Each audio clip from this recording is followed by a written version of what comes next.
get back in here. Good evening, everyone, and welcome to this week's edition of Keep the Mic On. I am Simply Sherry, and if this is your first time here, we welcome you. We welcome all of our new subscribers on Facebook and on YouTube. We welcome all of the people that will be listening to this interview later on Spotify. This is a perfect interview if this is your first time here to be a part of, because this is our quarterly roundtable. Occasionally, about 3-4 times a year, there are 5 Sundays in a month. And we're like, what are we going to do? We are going to interview together an artist that we wish to interview. So you will get a taste of all 4 of our segments tonight. Again, as I said, my name is Simply Sherry. My segment is called From Behind the Microphone, where we take the time to get to know the person behind the performance. And when we tell you we are excited about tonight's interview, when we announced it, people were excited. When I announced it to my crew that they agreed, they were excited. So for right now, I'm going to take a quick moment and kick it to Miss Cayenne. Well, you got it right. I saw it. It was good. So I got it right this time. Hey, what's up, everybody? It's Miss Cayenne. I'm a poet, and I know it. And as you can feel the energy, right? We were like brewing with excitement. My particular segment is on second Sundays. It's called Passion Projects, the Root of the Why, where we get an opportunity to ask individuals, artists, and creatives about their story and their passion. We get the chance to ask the questions, but why? And so it's always an exciting time. But again, this is not my segment today. This is all of our segments. So we're going to keep it moving. All of us. So we're going to get moving. We got some more introductions to go. I'm going to kick it over here to Kaniki. Thank you. Well, no, because so Kaniki, yes. So if you notice, this is the first time we're in the same place. This has never happened. This is history. We're in the same place. Right.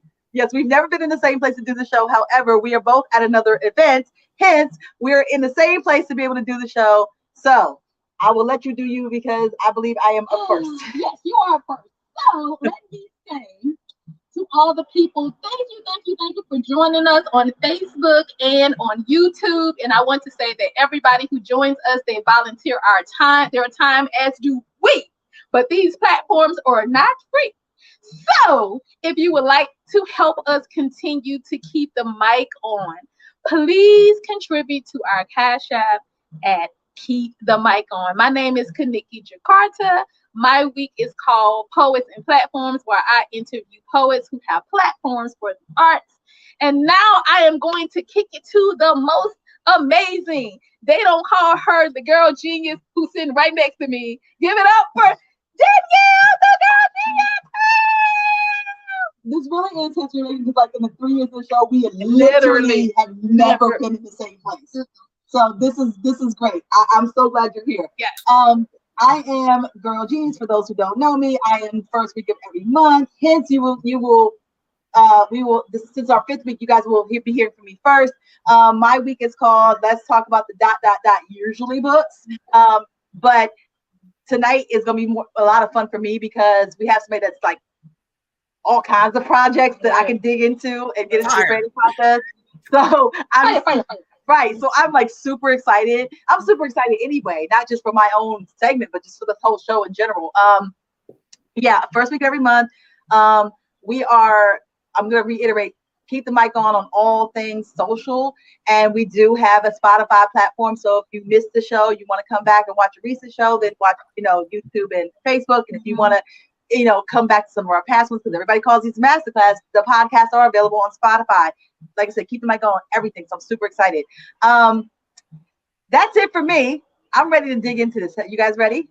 We're ready. So first off, since we are all together now, we will announce, we know that you can read the caption and what the video says. We know you read our advertisements as we pushed them out this week.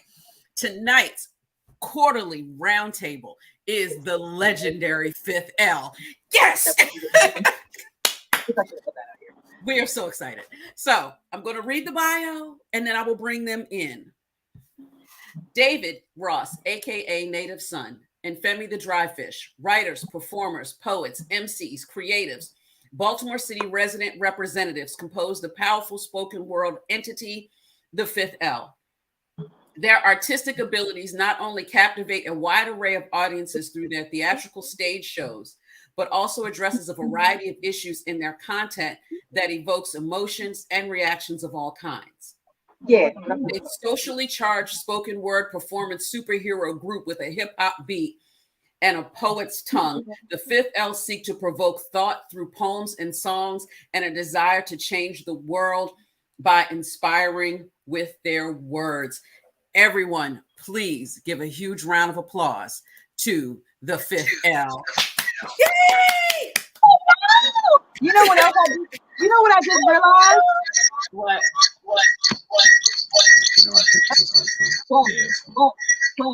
Who's got this on repeat? I don't know what's happening. Echo. There we go. Got it off the echo. You know what I also just realized? What? This is historic for another reason. I don't think we ever had a group on here. We had a married couple. Have we had a group? No, this is our first group. Oh, group? Come on, Yes. girl. Actually, We've had a married couple on here, but we've never had a group. what defines a group? Right. Two people than that one perform person. together on a regular basis. When you want in your bio that you a group, Yeah. I When do. you take your bio to a group, they count. there it is. Hey, Nikki, what's up? All right. I'm so excited. Yeah, This is exciting. good.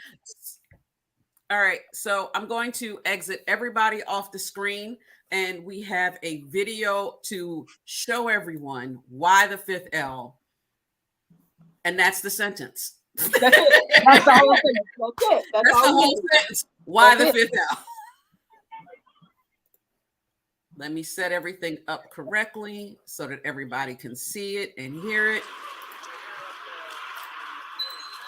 The way you build yourself off of something so negative to become so positive.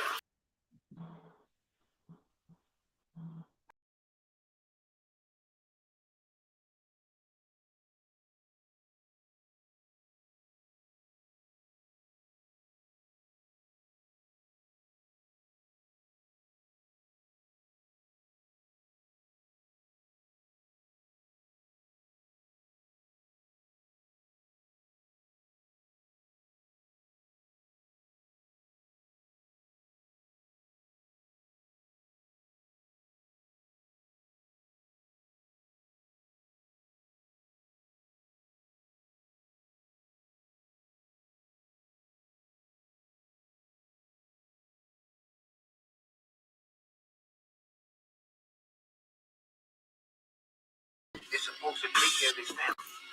All right, I have to start over. My apologies, because apparently the sound did not come through. So let me try it one more time. All right, I have to start over. My apologies, because apparently the sound did not come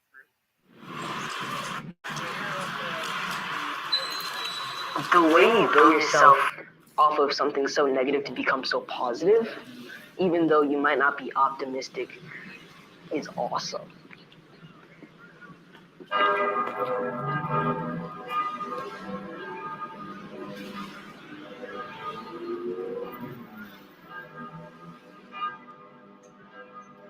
I did have moments with him that it was either one way or the other. It was these little special moments that I'm sure he never would think about, because it would just seem like it was a blip in time, a regular day. It may have seemed insignificant to him, but it was, everything to me. Can I ask you a question? How come you ain't never liked me? Like? Who the hell said I got to like you? It's my responsibility. A man is supposed to take care of his family. Now, don't you go through life worrying about whether somebody likes you or not. You best be making sure they're doing right by you. Ain't no saint either. I'm just a man with taint to ether. I used to eat the seeds out my mom's reefer. My father had a yellow Camaro, 2 seats, a 38 snug in the console between us riding shotgun. Behind me on the floor, a shotgun. How you robbing gas stations with your young son? Damn, dad, seems our carbon. Copy genealogy, no apology, I'm still a part of them. Know why? Know why? Know why?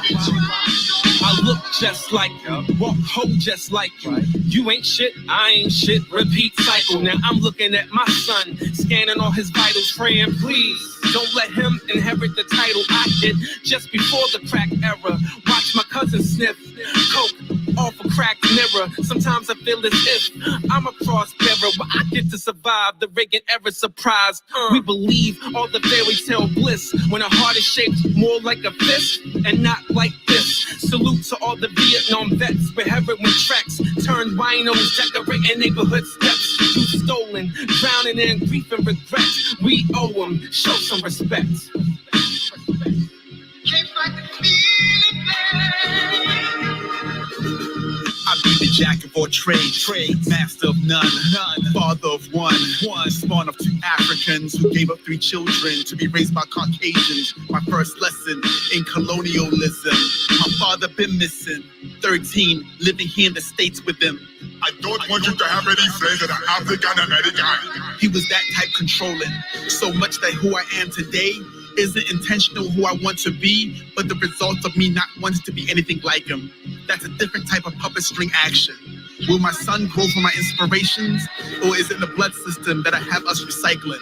My father Nigerian, 4 marriages, 4 divorces, still blames all the women he was damaging. That's a sociopath way of thinking, when everyone's disposable, even his own offsprings, discarding us like we're still in the condom he's flushing. And I'm condescending, not thinking I'm any better, just bitter at my own upbringing. Not wanting to infect my own son with the fears and insecurities I was molded from. I hope those energies didn't seep in while we were conceiving him, while I was at war with his mom. Because our love wasn't as strong as our lust, and our lust wasn't as great as our dysfunction. So I failed at showing him an example of a loving union. But I'm trying to show him love when frustrations are upon us, especially when he doesn't meet my standards. When thinking about my own father, inconvenienced by commitments, solely focused on personal pleasures, not even real happiness. I've grown, denying myself pleasures, believing I don't deserve anything I haven't earned, treating my life as a sacrifice for the bridges between my father and I that was never built to burn. They say the apple doesn't fall far from the tree, but just look at me. I'm so far away, I'm on the other side, close by, and that's all I seem to ever see. I tried and tried so hard.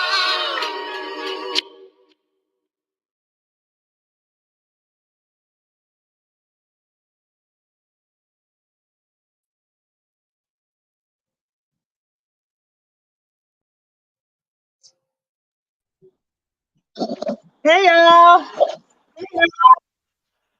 So I'm here. I'm what's back. good? What's good? I'm here. I'm back. I had to turn my mic on and I accidentally almost got rid of the screen. I'm like, don't do that. Good evening. Good evening. It's so good to have you guys on the show. Can you hear me? Yep, we're good. Fantastic. So first of all, like I said, we told y'all up front in the green room, like we have had you guys on the list to be on this show since day one, since 2020. Like we talk about this all the time on the show. We have a fight list. We literally fight over who to have what week. You guys have been on this fight list. We are happy to have you here. I want to start with, usually my segment, I talk about books, right? But y'all have like whole projects and albums. As a matter of fact, I have a number of them in my collection. So for people who don't know, who are uninitiated, let's talk about what do you have out in the world right now, project-wise? It's 4 albums. We released Circle Circle Dot Dot in 2004. We released The Water Margin in 2006. Then we released Reset in 2008. and then we dropped the Black Body album in 2020. Yeah. Minus the 2020, I have the other ones, and it's funny because I have a collection of books and projects from people. So I have like a library. If I was home, I'd show you this. There's like a library of things. I have those things sitting. I have like physical copies of these things sitting that I refer back to. Now I have everything, of course, digital and things. But I'm gonna say back when everything back when physical copies was a thing. Yeah. What Yeah, they the Black were Body a album thing. was all digital. Yeah. But usually when I talk about like books, and when I talk about books, I dig into first like the most current project. I like to ask people like about the sort of the process behind the project. Like, it's so interesting because I've known you both for so long. Like, I really am curious. Like, what does the process look like for you guys when you decide we're gonna put out an album? What does this look like for y'all? Yeah, it changes with each project. For the latest project, Black Body, to be honest with you, it kind of started like this. So Femi, as you know, some of you know, he has a band called Outer Water Experience, OWX. It's phenomenal, and with any in the art world, is like in trying to perform and entertainment, you get these moments where you kind of dip into a valley. It's like, dang, like, I think I'm gonna give this up. And I feel like he was at a moment of saying, like, you know what, this is it. And I was like, I gotta figure out a way to keep him doing it. So I was like, yo, let's do an album. But I didn't really feel like it. So I convinced him to do an album and to get his spirits back up to do one more Fifth L album. And we called it Black Body. It was 5 cuts, not long. And we just dug deep. We got Jay Soul to produce it, if y'all are familiar with him. Phenomenal singer, producer. He's a Renaissance man. And that's how it started. Selfishly, I was just trying to keep Femi alive in the arts and entertainment world. So I was about to say, you said that like we're never gonna see another one. Oh, don't scare me like that. Are we going to see another one at some point? who I'm knows? asking. I don't know. I'm asking a $10 million question. Yes, I am. Yeah, I'll put it this way. Like, right now, I'm rooting for my man. Like, I want him to keep going and doing it. My mind has like shifted into other things as of late, but I wouldn't be against it, But to be honest with you, like, I don't really know how to maneuver in the new space, the digital world, online, social platforms and stuff. So even with releasing Black Body, by being digital, so we weren't out, and this was like when coronavirus hit. So we released it right before coronavirus hit. And so the way we always approached putting together a project is we sold it with our performances. And so we would book shows, we would go out and perform, and we really didn't have that. And so the landscape was changing anyway, where if you don't have an IG page and Twitter and all that stuff I didn't have at the time, like, you're not going to be selling too many CDs and stuff. So making that transition is still difficult for me. But it was really about like, how can I keep Femi going doing this? And so that's what I wanted to push. So we may have another one sometime in the future if it makes sense. Like, if I can figure out like a different way to be creative with it. Yeah. No, I get that, and that's actually what I was going to lead in to ask you is like, how did I realized it came out right before we went into COVID? Like, how has that? What does that do? Like we spent a lot. This show started because we needed an outlet when the world was shut down. It's literally the reason why this show started. We like, listen, some people need to have a space to do the things that we try to do, out in the world that we can't do anymore. So how does that, based on like how you guys have done projects, like how does that change things? Like, aside from the not digital stuff, I mean, how does that change things in this space now? So the digital, I mean, to be honest, putting out the Black Body Project in 2020 is weird, because the weird part about it is that Dave and I, every project we've ever done, we would always do an album release party, which is always something very elaborate. I think the first album, Stuck With That, we did a, where did we do it? We did it at, shoot.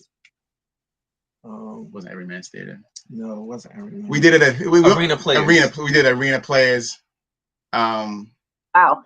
We, and we're big fans of, like, I'm a big fan. We're both fans of music, so we love to incorporate music, theater, drama into a good hour-long performance. So it's not just spitting poems. It's like, let's dress this up and have a show.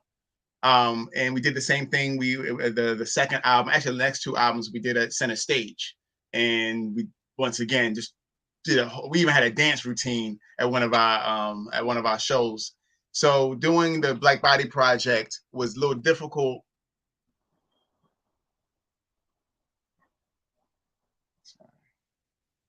Can you see us? Yeah, you're fine. I can see you. Hello. Yeah, I can see you. I see you. You guys are fine. I can see you. Okay. Okay. I thought we froze. We froze for a minute, so I didn't know what's going on. So did you. Then you unfroze and I could see you. So I was going to say, one of the things I know is that, we're going to switch to another device just so that. Oh, of course. Don't worry. What we'll do is, while you're doing that, we will take you off screen, do a quick news segment, and then catch you when you come back up. Yeah, we'll wait for you to switch. All right. So quick news segment. Okay, wait a minute. They may be back quicker than I thought. As we see them. We just want to give congratulations. Masterpiece just announced her engagement. Congratulations. Oh, yes. Yes. And I'm going, something else happened with another one of our former guests, and I can't remember what it is. But here are Femi and David. They seem to be back. Yes. All right. All right. Can y'all see this? Can you hear? Yes, we can. I can see and hear you. Okay. All right, cool. Aha. So is it clearer and better? Yes. Then this is what it's going to be. I was going to say one of the things. Well, right now my rotary phone. So. I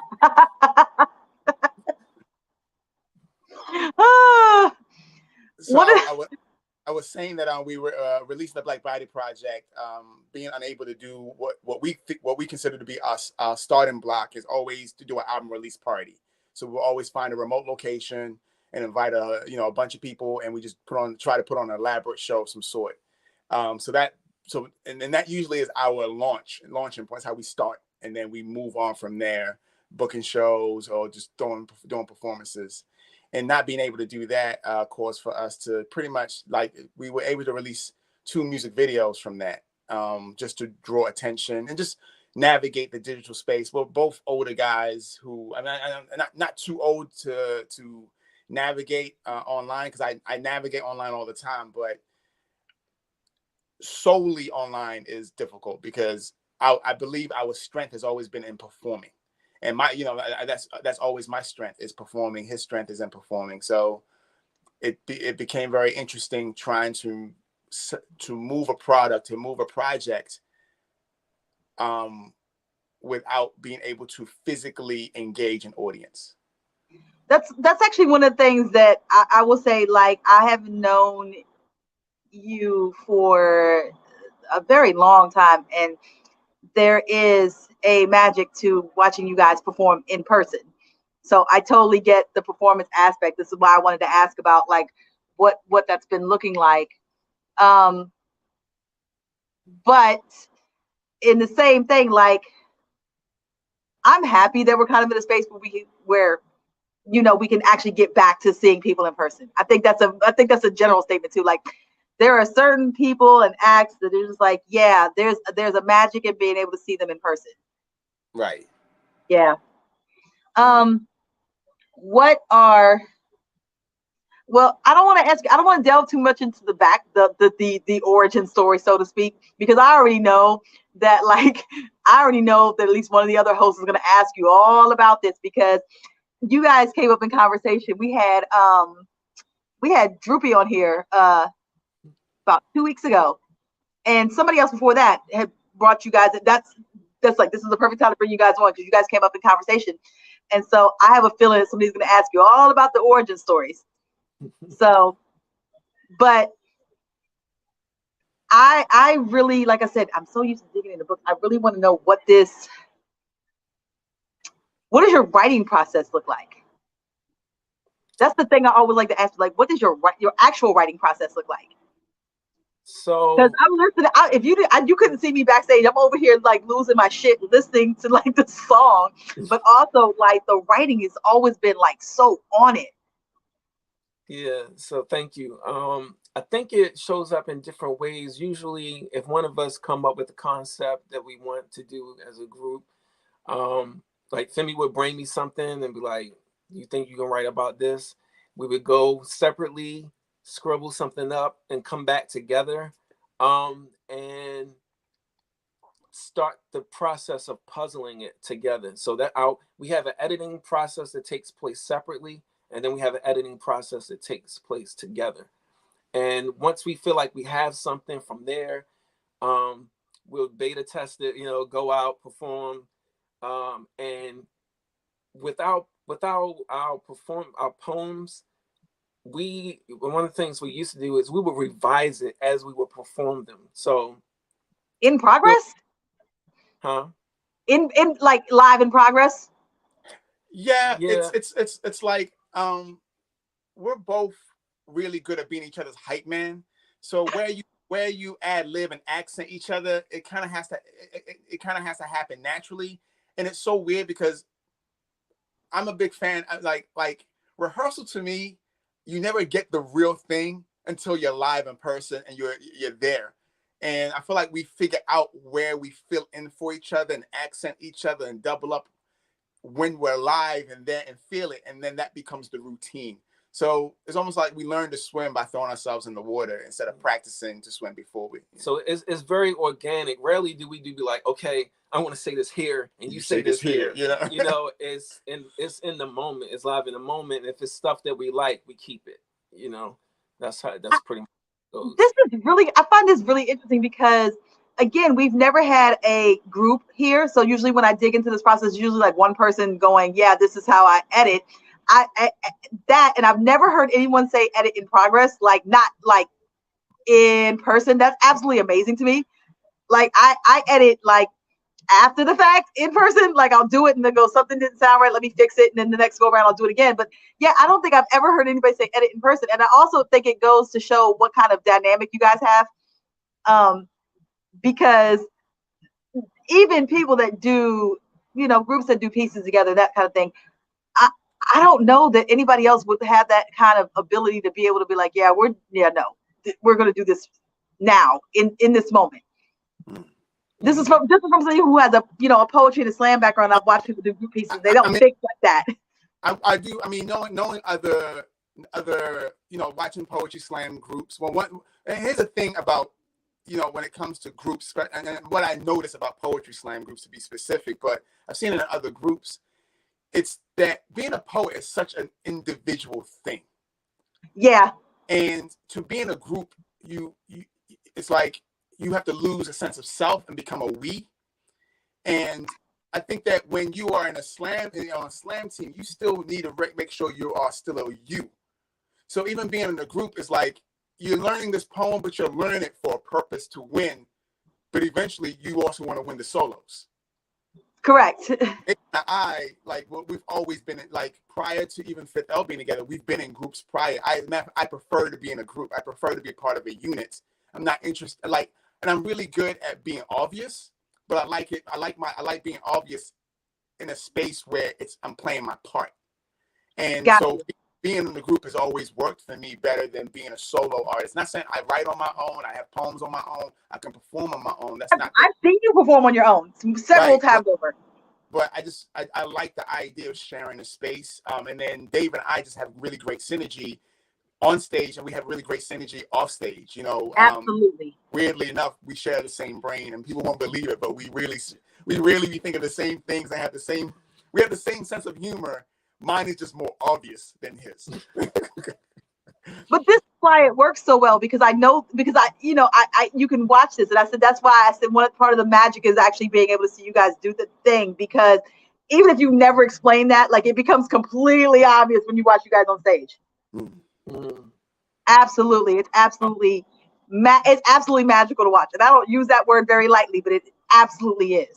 Wow. Like, it's the reason why all of us again are excited to have you here and things, because you guys are amazing performers. But and for people who don't know who we're speaking with, like in addition to the music, they do the poems, they do this whole roundabout of things. That's why I said I normally talk about books. They got projects on the table. There's like multiple things happening. Yeah, thank So you. I'm gonna probably ask you one more question before I believe Miss Cayenne is up next. So I will give the segment to her, but I'm trying to think what do I want to end with? Because normally these segments, if you've ever seen this show, when we have a whole time to do the whole segment, I usually have about 15, 20 questions. I have to like coach it down to 5 to make sure that we get everybody in. Let me ask. Let me end my segment with this, and I'll come back at the end and ask my infamous last question. I want to do a little brain picking. I'm trying to figure out how to phrase this correctly. I usually say this in my interviews. I always ask, like, for newer artists, like for newer people coming in, what is the one thing you want to leave them with? What's the one piece of advice you want to give them? Advice? The piece of advice you want to give, because you guys have been on the scene for as long as I can remember.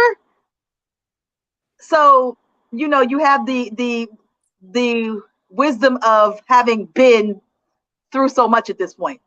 What is the thing you want to impress upon, like, newer people coming in to the scene, new poets, newer musicians, newer groups? What do you want? What is the thing? What do you want to leave them with? Wow. I mean, I guess there are a lot of things, but some of the standout things, I'm sure Femi will chime in with some that I don't say. But for me, like, I think De La Soul has this line where they say, like, how does it go? Everybody loves to be hot, but the true measure is whether you can handle being cold, cold or not, when you're not hot. I'm screwing it up. But in essence, it's like, we'll have these moments where you get real hot, you fire, everybody loves you, but that has peaks and valleys too. There are points where you cool off, and can you weather through that? And so, can I cuss? You can say whatever you want. This is a conversation amongst friends. You're lucky I don't have a glass of tequila or wine in my hand. Let's go. You can think you the shit. Everybody be the shit for the moment, but it's like it's gonna cool off after a while. So, just being mindful of that is that, and the way that I view it, maybe not everyone views it this way, but we're vessels, So I feel like all of this don't just come from me. Like, if I feel blessed, like, to be able to share something that is important to me that other people can relate to and they get something from it, that's what it's more about, more than anything. And so even when we're not at the pinnacle of it anymore, to still be able to support others, to respect and invite the newer artists coming in. Some of my favorite poets are the closet poets, the people who don't get on stage, those people who are not the best spoken word artists or not winning slams. Like, I've had people to pull me to the side and, like, can you read my poem? Would you mind reading this? And I will always do that because they would have gems, and I'm inspired by those people. So I guess in essence, I'm just saying humility, having a degree of humility with everything that comes with it, because it's not going to always stay up here. You know what I mean? You're gonna have those moments where it's going to be somebody else's turn to be in that slot. I'll piggyback So this probably, I'm not sure how controversial this is because it's kind of weird because we were just talking about Kanye for like an hour, ago for about an hour. The views you hear are coming from Femi the Drifish and not the. One of the things I will say is we have a tendency to think that poetry is supposed to be agreeable. And coming from somebody that had very awkward thoughts when I first came to the poetry scene, and it wasn't always very well welcomed. I eventually made it the thing you expected from me when I first started. And as I grew up, I matured, so my language isn't so edgy and twisted as it was when I first started. But this is about expression, and we have a tendency to. I really want poets to know it's okay to express yourself the way you feel you want to express yourself. We see what poetry is, and then we have a tendency to model what we see, and some people are modeling what they see, but it's not even true to them either, because they're afraid that the true version of them won't be accepted because it doesn't sound or look, or the subject matter isn't the popular subject matter. Because once again, spoken word poetry is highly linked with social political stuff, romance, erotica or romance, and those two things dominate those the expression of poetry, spoken word poetry, to be specific.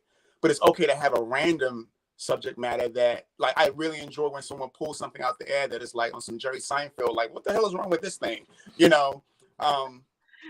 but it's not. But the fear is it's not going to be welcome because it's not tied to the subject matter that's acceptable in the spaces that we do poetry. Whether it's slam poetry or just open mic spaces, people tend to I don't want to share this because it doesn't fit into the box that we've created. And not because the scene is saying you can't do these poems. It's just that you hear an overwhelming subject matter in these two boxes and not enough of just the random stuff. Because if there was nothing wrong with the world, and if all relationships were great, then what would you write about?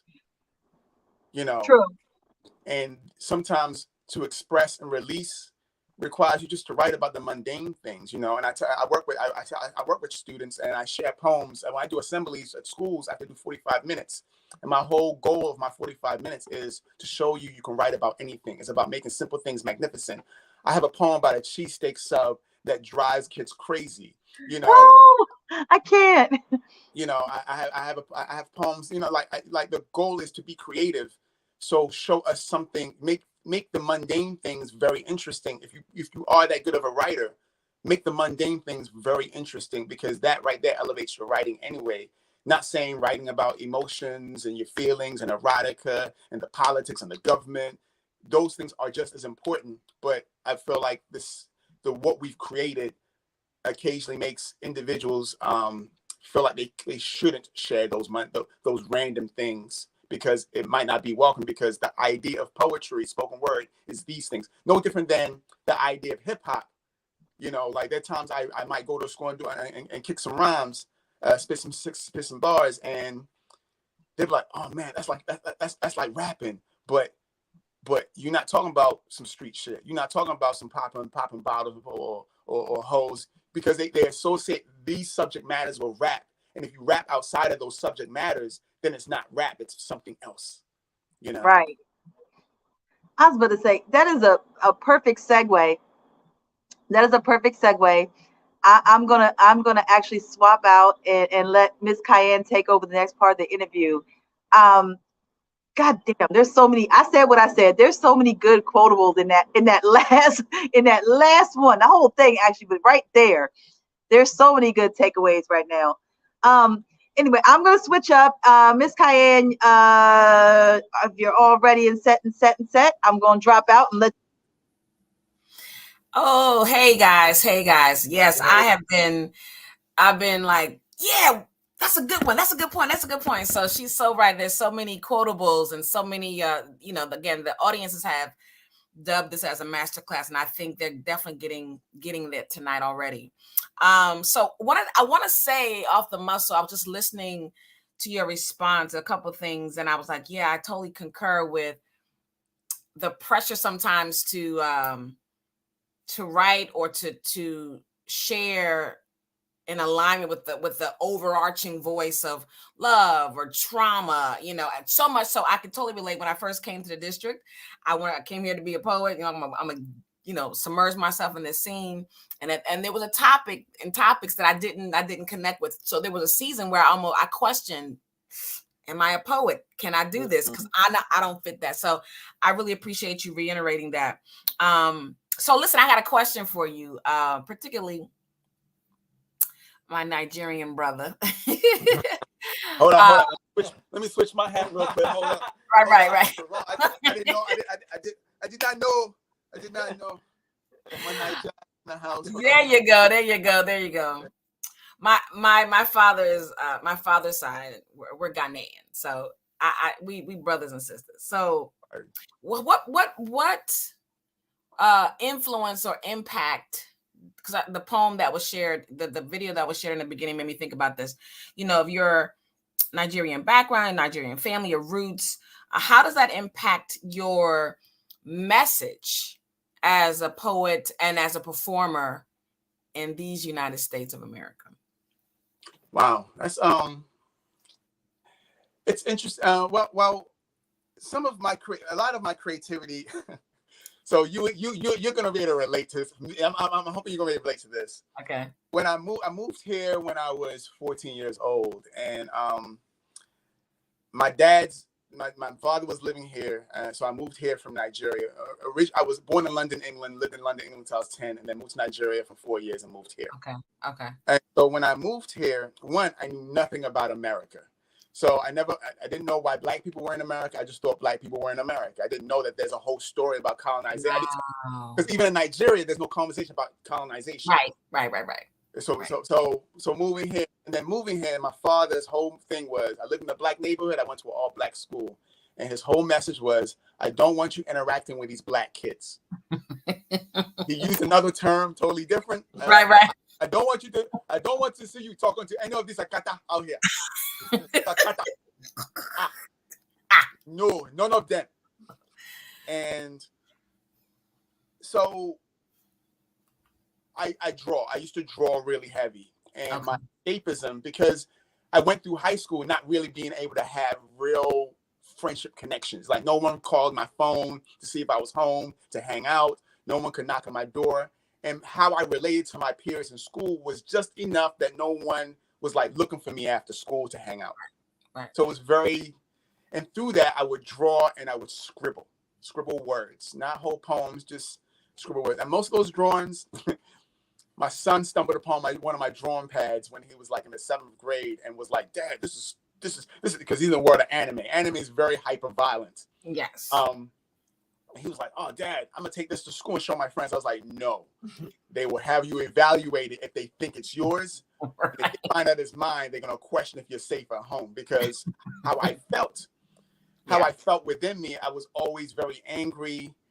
And I would spill out in my drawings and I would spill out in whatever I wrote. And by the time I started writing poetry and performing poetry, it was just an area for me to vent.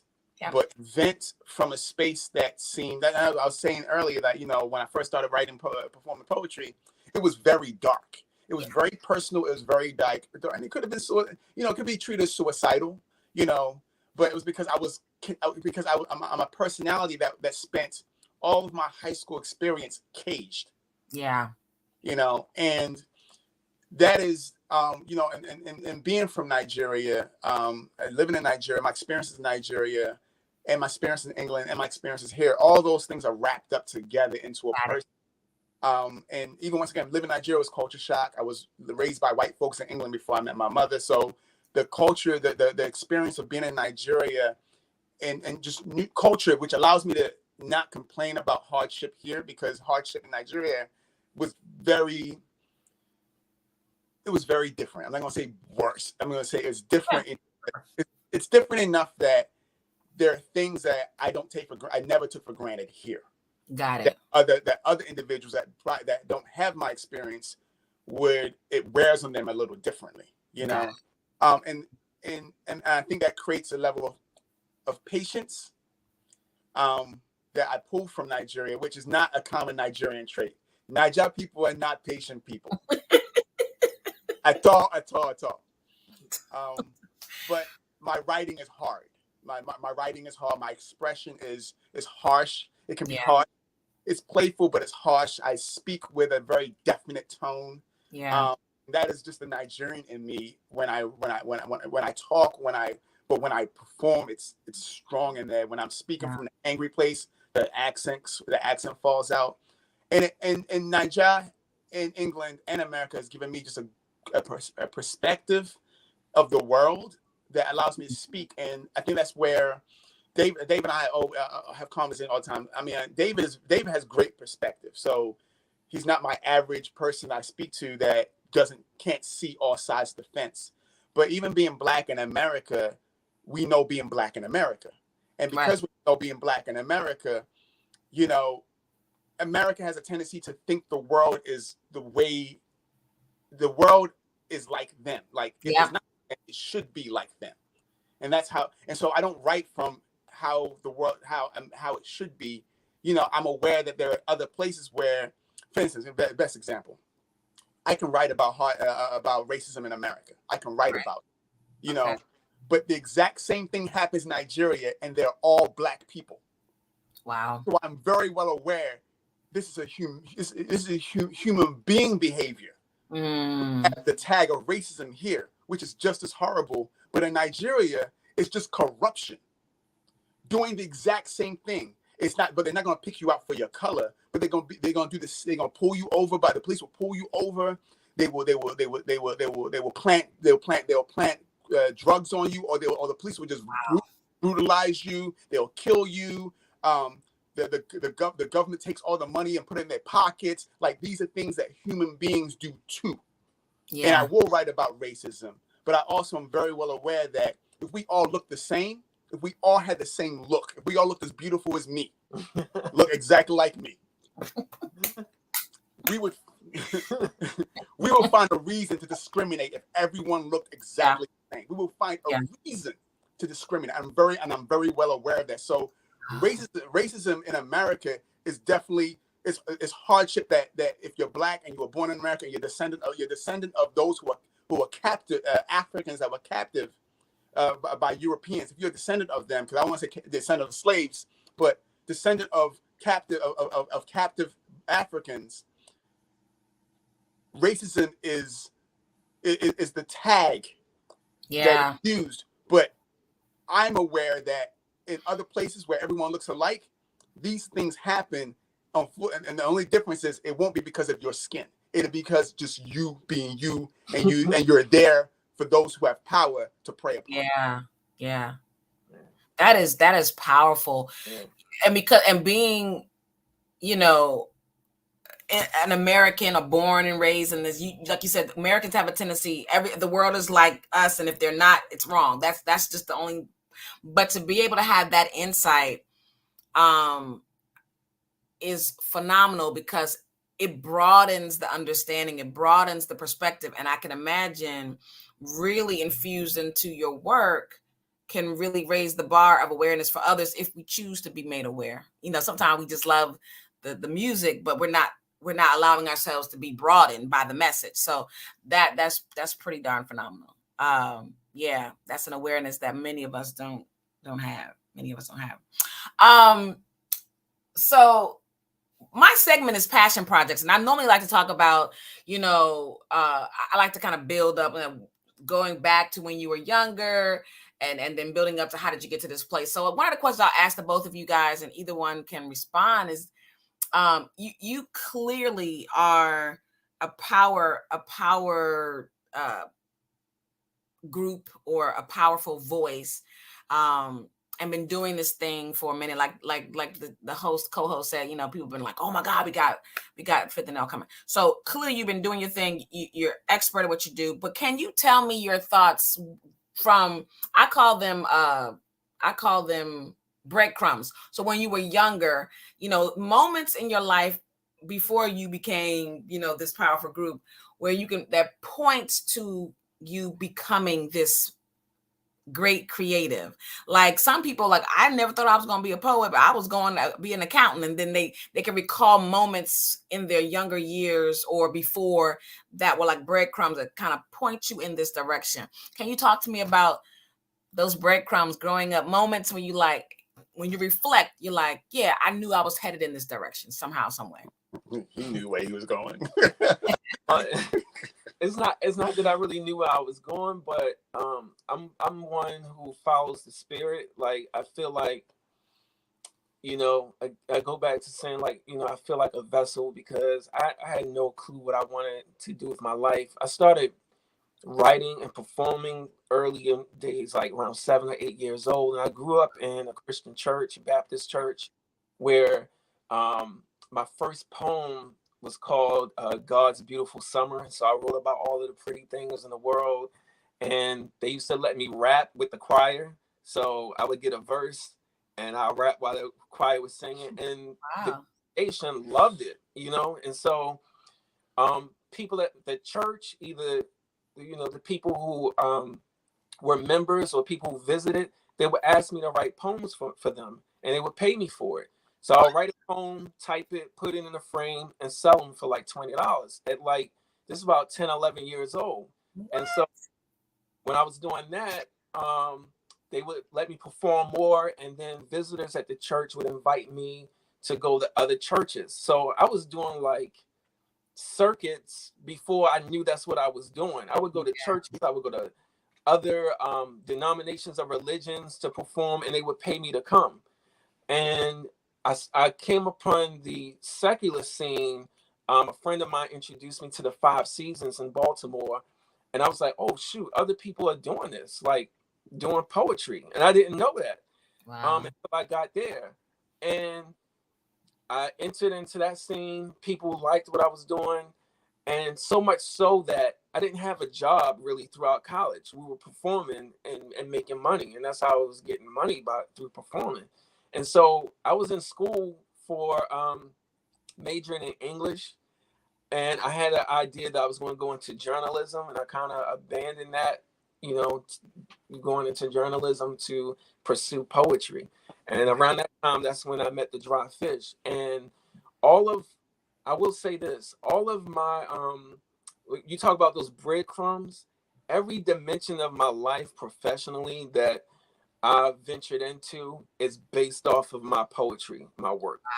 Every single dollar, cents that I've ever made in my life, every grade that I got in school, I went back to school and got to get my master's degree. It was based off of like people recognizing me from what I did in poetry. So my poetry has fed me since I was a kid. Wow. And so I've always followed that. We've had work, we've gotten gigs where I ended up working there based off of like getting in on us doing a performance. And so our performance has always been a key to every door that I wanted to open in my life. That's beautiful. I didn't get the clue to put poems in a frame until I was in my 20s. I didn't get I didn't have the idea. People were asking. They just started asking, hey, can I buy that for you? Or can you write a poem for me and my wife? And I was a kid, and I would do it, get somebody to help me to frame it. Because even then, I didn't even own a computer back then. And having a computer in your house was a big deal, kind of like Call ID.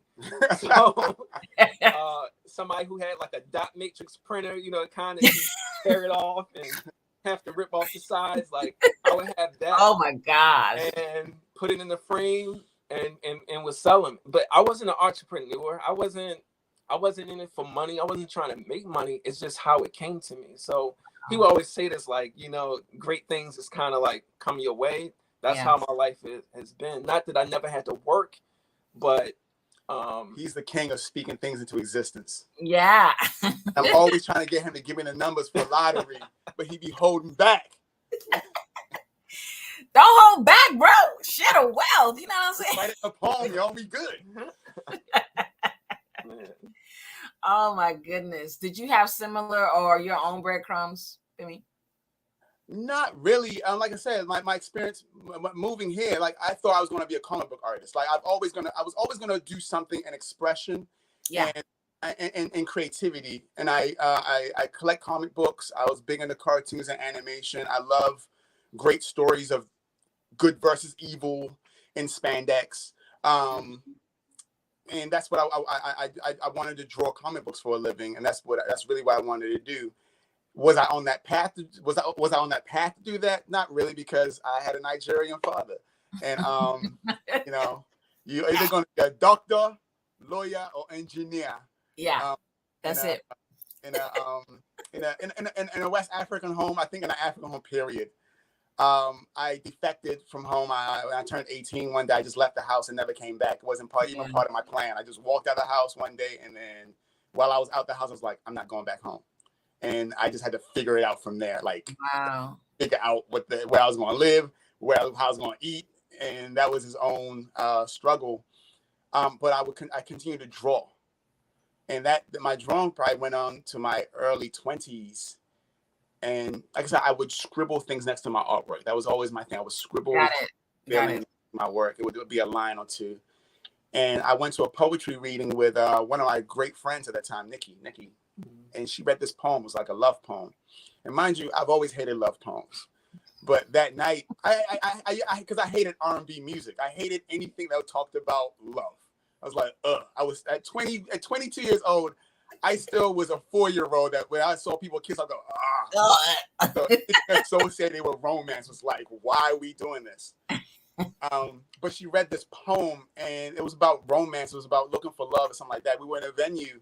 It was at a spot called Larry Stewart's. The first poetry reading I ever been to, a spot called Larry Stewart's in Baltimore. And it was a bar, and it was a very rowdy space.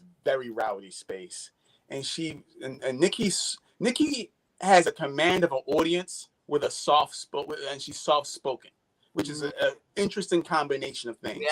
Yeah. Soft spoken, but could command the audience. And she starts reading, and the venue slowly quiets down.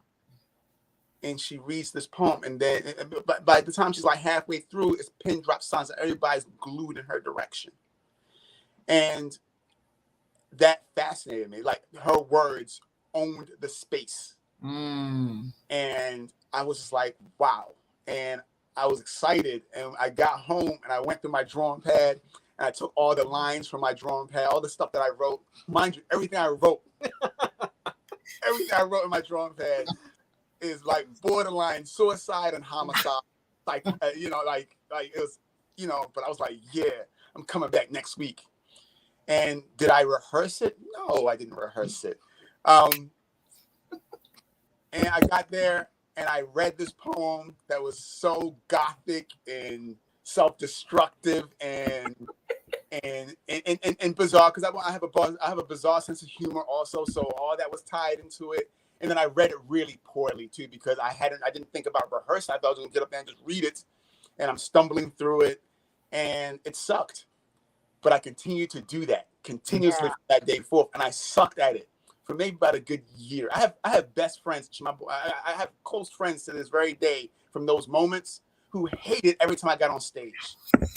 They hated me, and it was so bad that the hosts of venues, because I started going to other venues too to share my tragedy, and what other hosts, when they became familiar with me, would skip my name on the list. Like, yeah, he's not getting on the mic because he kills the mood of our entire venue. And I enjoyed killing the mood, but I was also being honest with my expression too. So it's like, it's, but I like my humor. It's quirky. I was enjoying my darkness. It was, I was enjoying it, but I knew that I was upsetting the flow, because around that time, Love Jones was popular. And I was anti Love Jones. Right. But like I said, I was horrible at it. And mind you, I was horrible at it, not thinking I was good at it. I knew I was horrible at it. But I liked getting off my chest. Like, it felt good to vent, to get it off. And I eventually, I wrote Back in the Days. Back in the Days was the first poem I wrote that was well received. And I wrote it with tongue-in-cheek humor about things that fucked with me when I was younger. Yeah. But I wrote it in very tongue-in-cheek style. And people, they laughed at my trauma. But I noticed that I had entertained. When I wrote that poem, when I read it for the first time, and and I also rehearsed the hell out of that poem. I'd never really rehearsed a poem, so I spent a year just being horrible at it, delivering my work. But when I rehearsed it that one time, I realized I came to the microphone very prepared, and I felt more effective. And from that day forth, you know, not long after that, folks started asking me to. Once again, folks were asking me to perform, and they would pay me a couple dollars there. And I remember I worked a job. I was working in a warehouse at one point in time, and I was performing so much and traveling doing shows that I had to make a decision: work at the warehouse or go on the road. And I was like, this warehouse was a dead end job anyway, and I didn't have children. I didn't really have anything, you know. So I was like, you know, let's go hard. But once again, I just did it abruptly one day when I could have planned to do it better, you know. So wow, I love it. I love while we can chuckle at some of these things. Again, for me, I see those breadcrumbs. It's like the pointing in the direction and having the boldness, having the okayness to be able, like you said, I wasn't that great at it, but I kept doing it. It sounded like it was very cathartic for you as well. And even listening how, even as a young person, David, you were able to, you just falling into it. And so it's kind of an awesome story. I have maybe 2 more questions because this is, I can stay here for all night, really, because you guys are awesome. So passion, you know, that word speaks to, you know, intense enthusiasm, whether that's joy or even sexual pleasure. We talk about passion from that angle, or it also speaks to angst and suffering, right? The passion of Christ is known. That's what that his crucifixion was known as the passion. So it also speaks to suffering and intense angst. So tell me, what is your passion? Number 1, that's one question. And then 2, what are some of, we can talk all day about the joys, but what are some of the angst, the push and the pulls of your passion? Wow.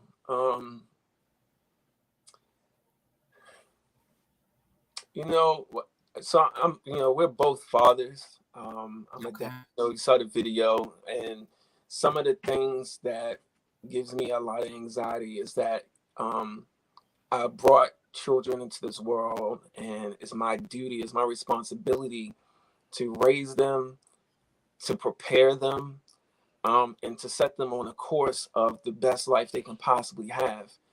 And I don't pat myself on the back too soon. Like, they're still young, and I feel like I won't know if I've accomplished that until they're grown and they're able to give me my report card, you know? Yeah. So that's part of the angst, keeping them alive, keeping them healthy. All of these things I worry about. And it's an issue of anxiety for me constantly. And something Femi and I used to talk about, especially when his son was small, is like, well, when both of our sons were small, it's like, you know, are we protecting them too much?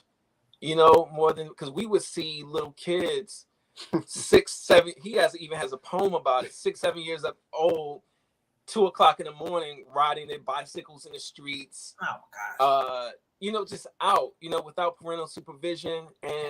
But the one thing about them, I was like, man, how are our children in bed by 8, these kids out in the streets, but the edge that they have over our children is that they are hardened and prepared for the world in a way much sooner than ours are, you know. And does that put our children at a disadvantage? And so I always think about those things, like, of, you know, when do you pendulate that, you know, with giving them too much, not giving them enough, giving them the love, you know. So my passion is being the best parent I can be. Got it. That's one.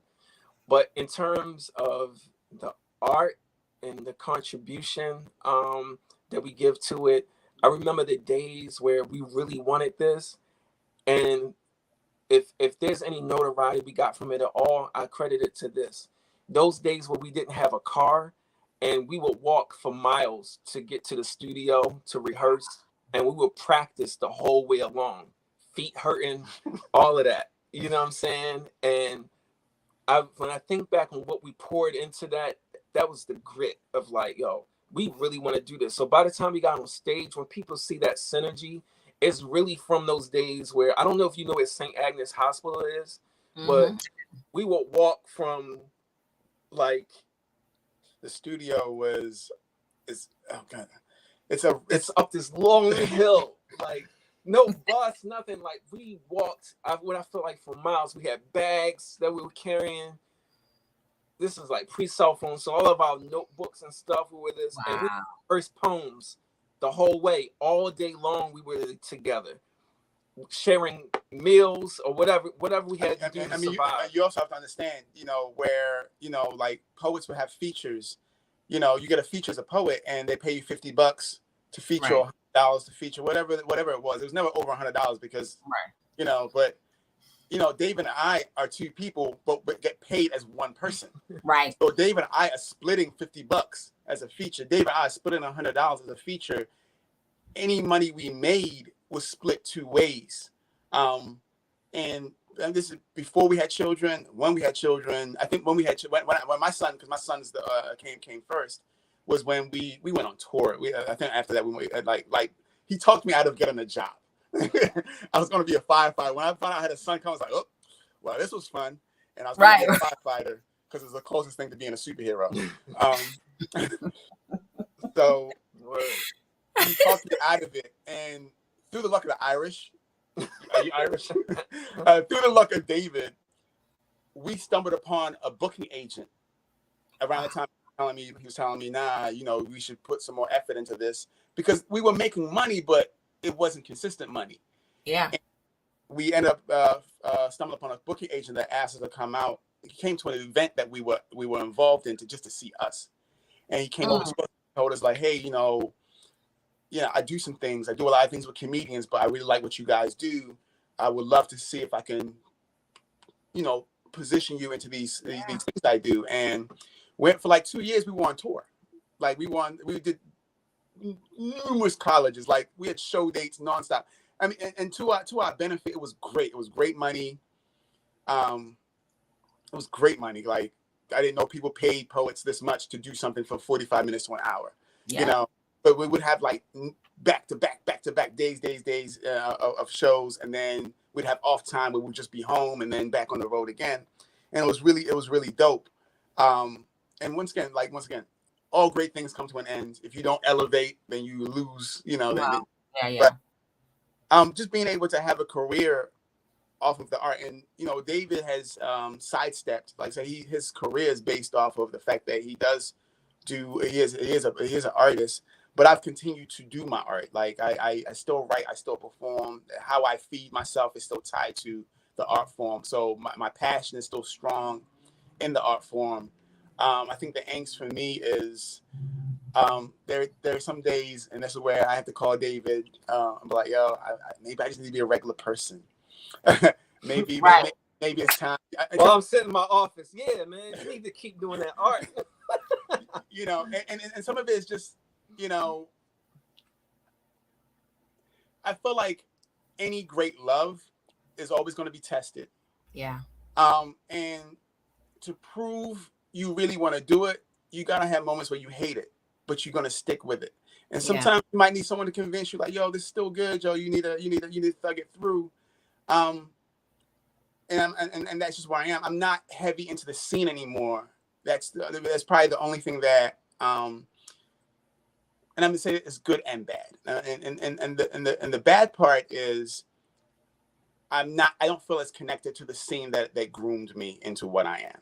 Got it.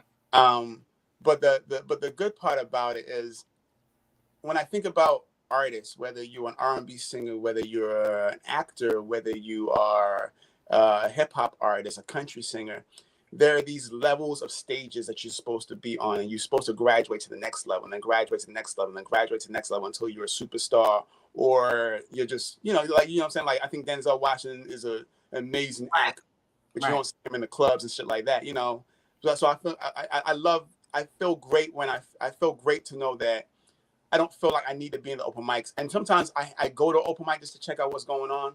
I'm never pressed to perform. I'm also never prepared to perform. So I hate it when people ask me to perform because because it's not the space I'm in. And I also, because I'm in a band now, I have songs in my head.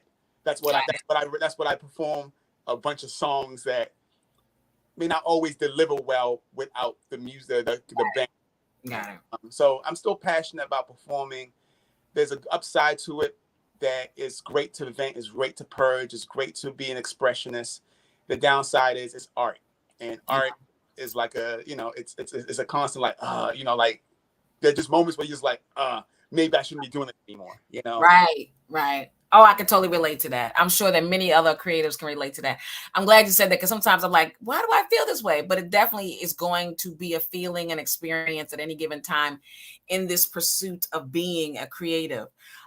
This has been so awesome. I'm about to pass this co-host microphone over to my co-host, Simply Sherry, and she's going to continue the conversation. And until next time. See you in a few minutes. Oh my. All right, there we go. I'm going to start my section off. This is for everybody listening and watching, with a story. And actually, it's more what I wish I could make a reaction video. 5 years ago. What is happening that you need a reaction video? No. I wish I could go back in time and like record all of it. Because 5 years ago, the Fifth L featured for me at Busboys and Poets, Fifth and K. And I posted the open mic list that night on my Facebook page. And the number of people that really connected that you were featuring and who showed up to perform that night and to see you. I had people on that post saying, I'm where I am is I'm not in the right place. I needed to be at that location that night. And that night was so fire and so amazing. And I just wanted to thank y'all again for coming down. And anytime y'all ready, come through again. I will put y'all back on the flyer. Thank you.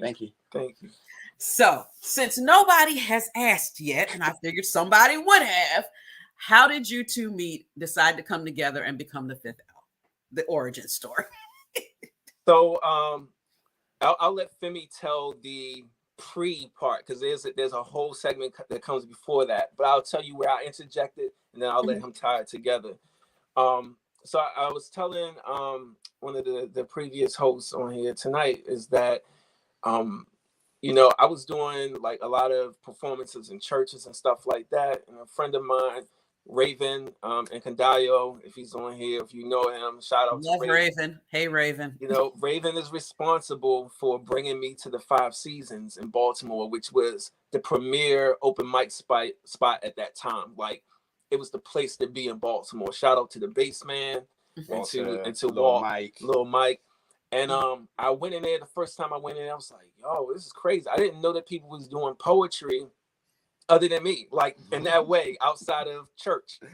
And I listened that night, and I was like, cool. I wanted to sign up on the mic. Bassman skipped my name. Nobody knew who I was or anything like that.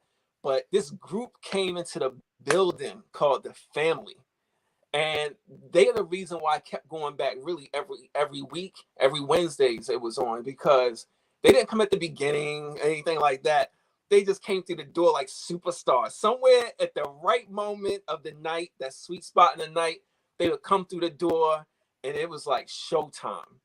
And that The Family is Femi the Drifish, Chuck the Maddox, the big man Gary Logan, the Mad Poet, and Karim is. And they were known as The Family.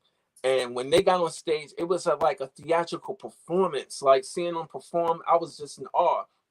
And the main people I was really drawn to was first Femi and then Chuck. I felt like what they had, I was like, yo, that's what I've been looking for. I want to do that.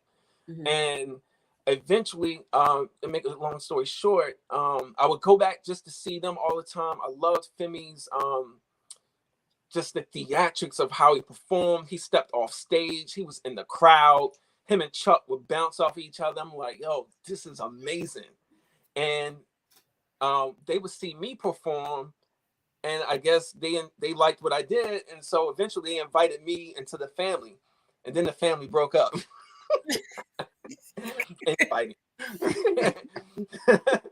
And but even though the family broke up, Chuck, kept the spirit of it alive, and we all kept performing together. So that's how I met Femi. But I knew that I wanted to perform with him because he was the best that I've ever seen do it in that way, in the manner that he did it. Like, I wanted to be an accompaniment of that. So I was happy to be a part of the family. And people was trying to get me to be in other groups and stuff like that at that time. And they kind of, Femi especially, kind of was like, kind of put me on to like behind the scenes, like, all right, don't mess with that, don't mess with this. They're going to try to like. All I did was say, the thing about when you are the hot person in that moment, everything comes your way. Mm-hmm. And the downside of when everything comes your way, people are going to be here to use you. And we're the poetry scene is like, it's not Hollywood, but in my opinion, it's training ground.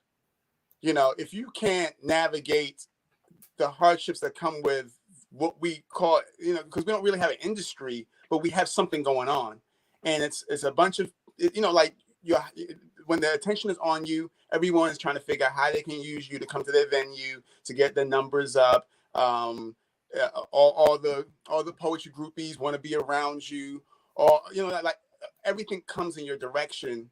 And and because I had already experienced that prior to him, like prior years before him, I was just like, yo, just control your space. Make sure whatever comes in your space, you are allowing it, because you also are able to benefit from it too, as opposed to just being dragged around. And I've known so many bitter poets that when everything was said and done, they just felt used. That when their star stopped shining as bright, and the effort had to kick in, they were still looking for people to hold them high. And they felt a way when no one was holding them high anymore, because everybody has used them for what they needed to use them for, So, and mind you, this is what comes with the space you're in. It comes with the space you're in. We're in the business of food for thought, but let's not lie to ourselves. This is also entertainment. And if people come in with this poetry vibe, which once again, there's an open mic for that. But when you start taking it seriously, this is entertainment, and and the audience for that is here for food for thought. But it's still entertainment, and what comes with entertainment is everything we've seen on the 5 Heartbeats. Good point. Good point. That comes with entertainment. So, and sometimes I feel like we walk in so delusional about it. So, I've always think that there is a perception of poets that on some level we're supposed, that because we speak so well about our feelings and whatever the issues are that are bothering us, that the perception is that we are better people, like people that meet, audience members that meet poets. We are the good people. And I'm like, y'all forget poets are assholes. I'm like, we're people. Right. But you know what, Sherry? It's kind of like what I said earlier with Girl Genius. Mm-hmm. We kind of are responsible for that view. True. A lot of the material points outwards. We criticize everything beyond us. There's never a lot of poems that I hear where people are self-criticizing. They're criticizing themselves. As human beings, we don't as poetry, a lot of political and social political work. And then when you hear the love poems, and it's going to be a strike, and they can come for me. I have heard maybe 2 poems, like we hear a lot of breakup poems. It's always someone else's fault. Mm-hmm. I rarely have heard twice where people own that they fucked up, and the whole poem is about how they fucked up. I hear what you're saying. What you're saying. So we present this image, and image is what the general population is going to receive. And because of that, we're tagged as we think we're better. We think, you know, we're so educated, we're so articulate, we're you know, we're so spiritual, we're so Afrocentric, we're all these things, but we fail to convey in the same manner that, yo, I'm human and I fuck up. And I do fucked up shit by mistake, and I do fucked up shit on purpose. You know, and I regret some of the things I do that are fucked up, and some of the things I do that's fucked up. I meant to do that shit, and I do that shit again.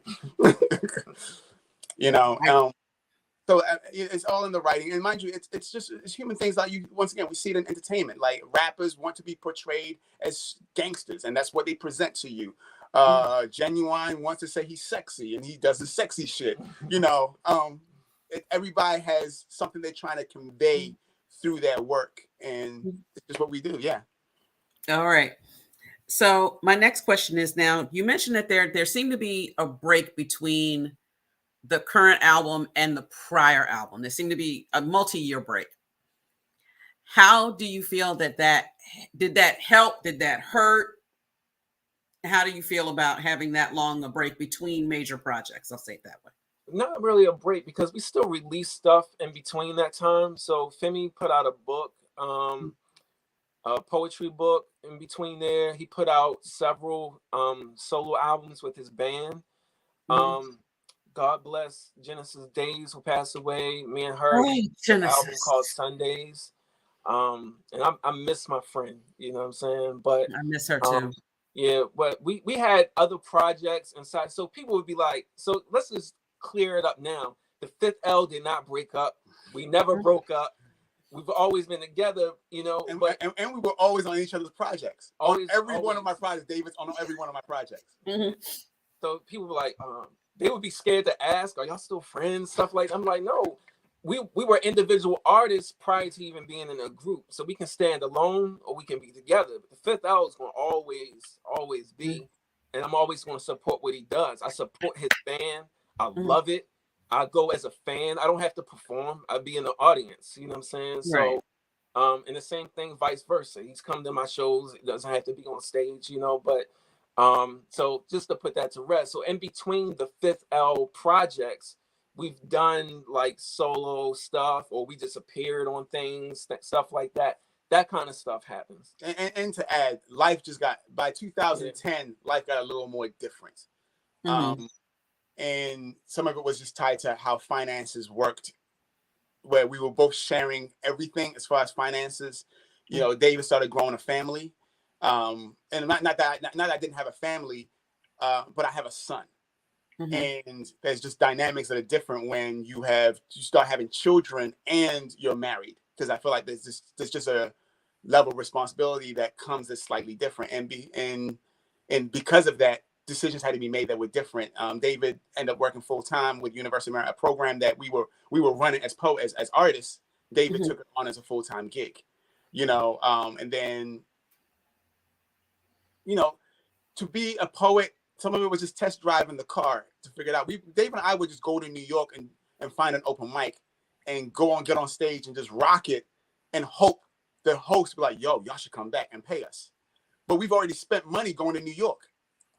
You know, we would do that in Philly. We would do that in Virginia. You know, like you've already spent that money. And I guess by the time we started having families, some of that rolling dice shit is not always, quite do it. You know. So also, like when we was on tour, I think going into the second year, my son was only 1 year old, and we were gone like a lot, several days out of the week. And when I would come back, my son was doing new shit. And I'd be like, oh, this song's like new shit. It was gone so much that when Femi would come to the house to pick me up because we had to leave, my son would cry when he saw him because he knew that meant daddy's leaving. Oh, and wow.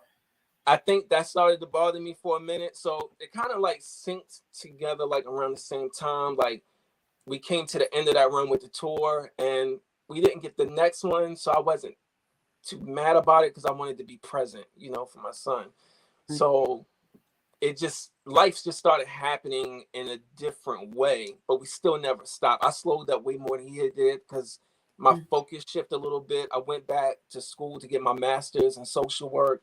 I became a clinical therapist for mental health. And so I started putting energies into that. And I still remain doing the art, but then I had to figure out, being tethered to David for so long, to be honest with you, it was actually the hardest thing to do. It was because it wasn't a breakup. It was an adjustment in our relationship, in our artistic relationship. But I had to figure out, what do I do without David being constant? Like, I still want to do shows.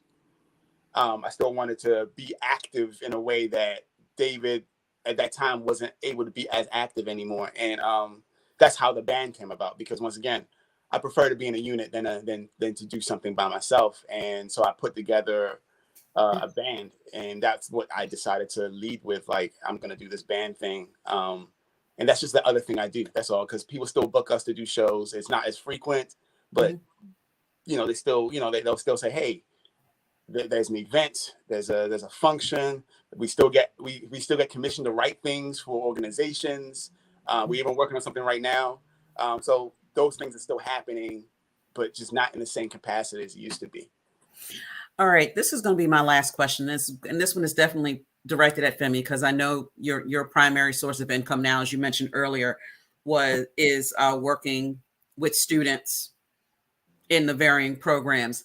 How did you pivot when the quarantine happened? That's just at the start of COVID. How were you able to pivot?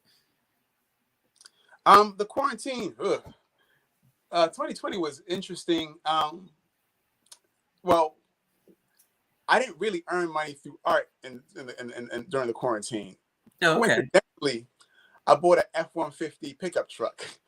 I bought it because in my head, I was like, if we do shows out of town, I need a vehicle that can take equipment, sound, musical equipment. I bought it. And so the quarantine happened, and I laid low for like a month, because all my money came from most of my money came from programs in schools. That's where the base of my money since 2011. Because prior to 2011, most of our money came from shows. Most of our money came from shows, selling CDs and shows. So I started working with Arts for Learning, formerly young audiences, and that was basically a booking agent for teaching artists. And I would just go do assemblies at middle, elementary, middle, and high schools. I do writing programs. I do art integration, and through those, that's how I would make my money, and it worked. And then by nights, I fight crime and do music.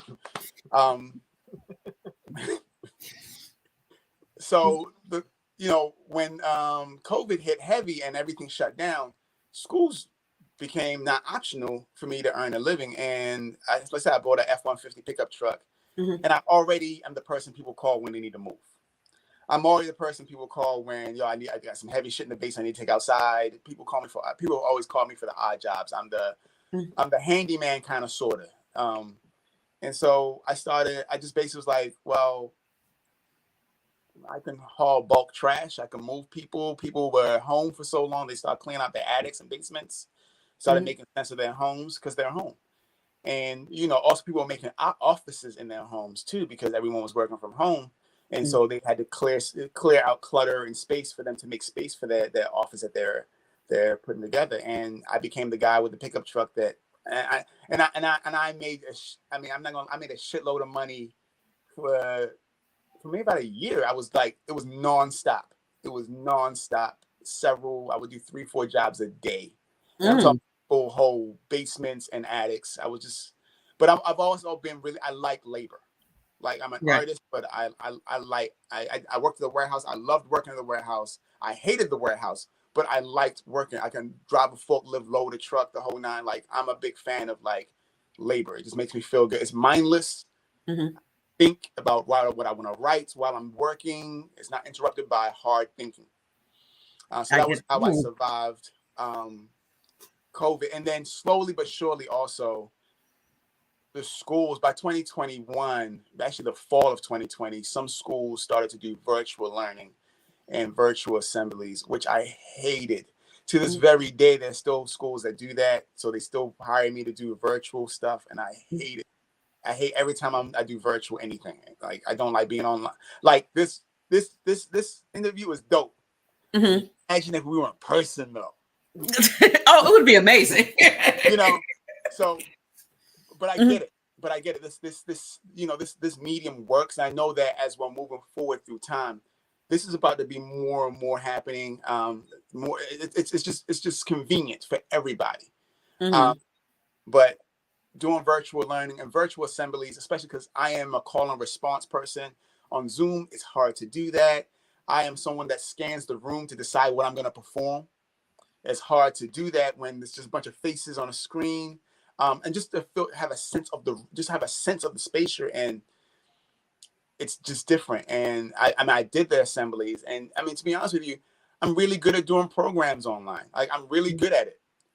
I hate doing them, but I'm really good at it. You know, you would just rather be in person. I am an in-person person. Yeah, yeah, I definitely am. And I'm just gonna be one of them old heads that just prefers to be in person. Yeah. So I want to thank you. I normally have some other questions that I ask, but I have definitely ate up my time. I am going to go ahead and bring in Kaniki now. Hey. Hey, Kaniki, you see me and hear me? we can hear you. Okay. Yes, can you see me? Yes, ma'am. Hey, y'all. Hey, what friends. up, Nikki? Hi, y'all. I know y'all for 20 years. That's crazy, right? That's crazy. It is crazy. It is crazy. I was like, that's why I was like, hey, y'all. Hey, friends. Hey, y'all. Man, I'm so proud of y'all. Let me tell you, because sometimes you don't get to hear that when you're an adult. So let me just say that I am so proud of the two of you. Individually proud of the two of you. Not what you do together, but what you are doing individually. I'm proud of what you're doing together. I'm a fan of what you're doing together, but proud of you individually for being the people that you are, for being the people that we see on stage and the same people off stage. Because, you know, sometimes them artists don't be the same, folks. You know what I'm saying? You know, this is for play. So thank you so much for doing this interview. I'm right in the middle of mothering and out at an event, so I'm so glad that somebody had a tablet, so we was able to get this working. So shout out to a team of folks. Amazing. So I'm supposed to ask y'all some questions, right? So Sherry asked one of my questions about the pandemic, right? So I'm gonna have to go ahead and veggie back because I don't eat pork. So I'm gonna veggie back off of her, right? And I'm going to say, ask you a little bit something about the pandemic. What did you, if anything, discover about your life or yourself when we were on the shutdown, when we were home? What did you discover about yourself or your life? So throughout the pandemic, I was working in a hospital, so I wasn't home. I was still seeing patients at bedside, helping patients who have been violently injured. That's the kind of work I was doing, like social work. And so I was still going to work every day. And I ended up contracting coronavirus in the early days before they officially declared it as a pandemic. I was getting sick. I was like, I don't smoke. Like, I don't know what's going on. Like, this feels horrible. And I persevered through that, you know, got my family through it. And I think if anything, if what you're asking, like, I learned that, man, I'm more of a survivor than I probably ever thought I was or ever thought about being, like, because we lost a lot of people. We've lost people, you know, personally throughout the pandemic. And I'm like, dang, we're still here and we're still, you know, pushing forward. Gotcha. I hate to sound like this. I didn't learn anything new about myself. You learned nothing new about yourself? Well, you learned that you could do these workshops virtually. I mean, yeah, I mean, and that you were good at it. So survival, you know, like to I was home, you know. So here's the thing. I'm not sure if I share if it was yours speaking to or Shane. I felt weird during the pandemic. I felt like I wasn't shook. Like I felt like a lot of people around me were frazzled, not fragile, but frazzled by it. Like the way the media was hitting everybody, and there was a sense of panic and and anxiety was high, and I felt weird because I didn't feel that way. You know, and not that I didn't care, not that I didn't walk out of the house with a mask on. I just didn't have this sense. You weren't afraid like everybody else was. The Right. fear. You didn't have the fear. When I mean, it just seemed like a lot of people. You watching people post online and just the way they were posting. Like I contracted it also, but it wasn't during the height of it. I contracted it, right. And I still, you know, I was sick. My son was sick. We were just in the house together, and I mean, the most fascinating thing ever is to lose your sense of taste and smell, and try to eat a bunch of things to see if it would trigger yes, it. it's there, right? You know, but I didn't feel any different. You know, I felt like I just moved along with the world, and maybe because I'm not a big panicker, I don't panic very well. I tend to like what's going on. And maybe because if everybody's panicking, I can't panic. Also, like I feel right. So it was a weird. I felt weird because I didn't feel any. I didn't feel. I saw a lot of people go through a lot of things. I mean, I had one of my homegirls call me the first time she had to wear a mask outside. She said she cried. And to her, but I was like, I go outside all the time with a mask on. I didn't even think about it. Like it's not. And maybe I have no depth. I don't know. No, you don't. I mean, it's not that. It's just that we need calm people, right? So everybody can't be in a panic. So you have to have somebody who has a level head in situations, right? So that's how you're able to help and carry people as well. So that's a good thing. Yeah, I say that because around that time I started to haul. I had to go in people's houses to haul. You know, I had to go in people's attics and their basements and their living rooms and their bathrooms. And yes, I would mask up. I always wore gloves because when I move things, I like wearing gloves anyway for traction.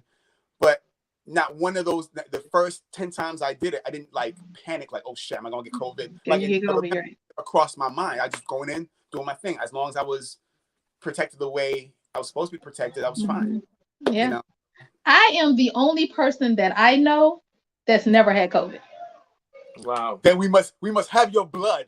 I have, and this is the thing, and I have my immune. I just was like, if I get COVID, I'm gonna die because my immune system is not good, and I like somebody can sneeze next to me and I get sick, right? Wow. So I was like, and I worked too during the pandemic too, David. Like I was at work. Everybody was at home. What I did enjoy about COVID is there was no traffic.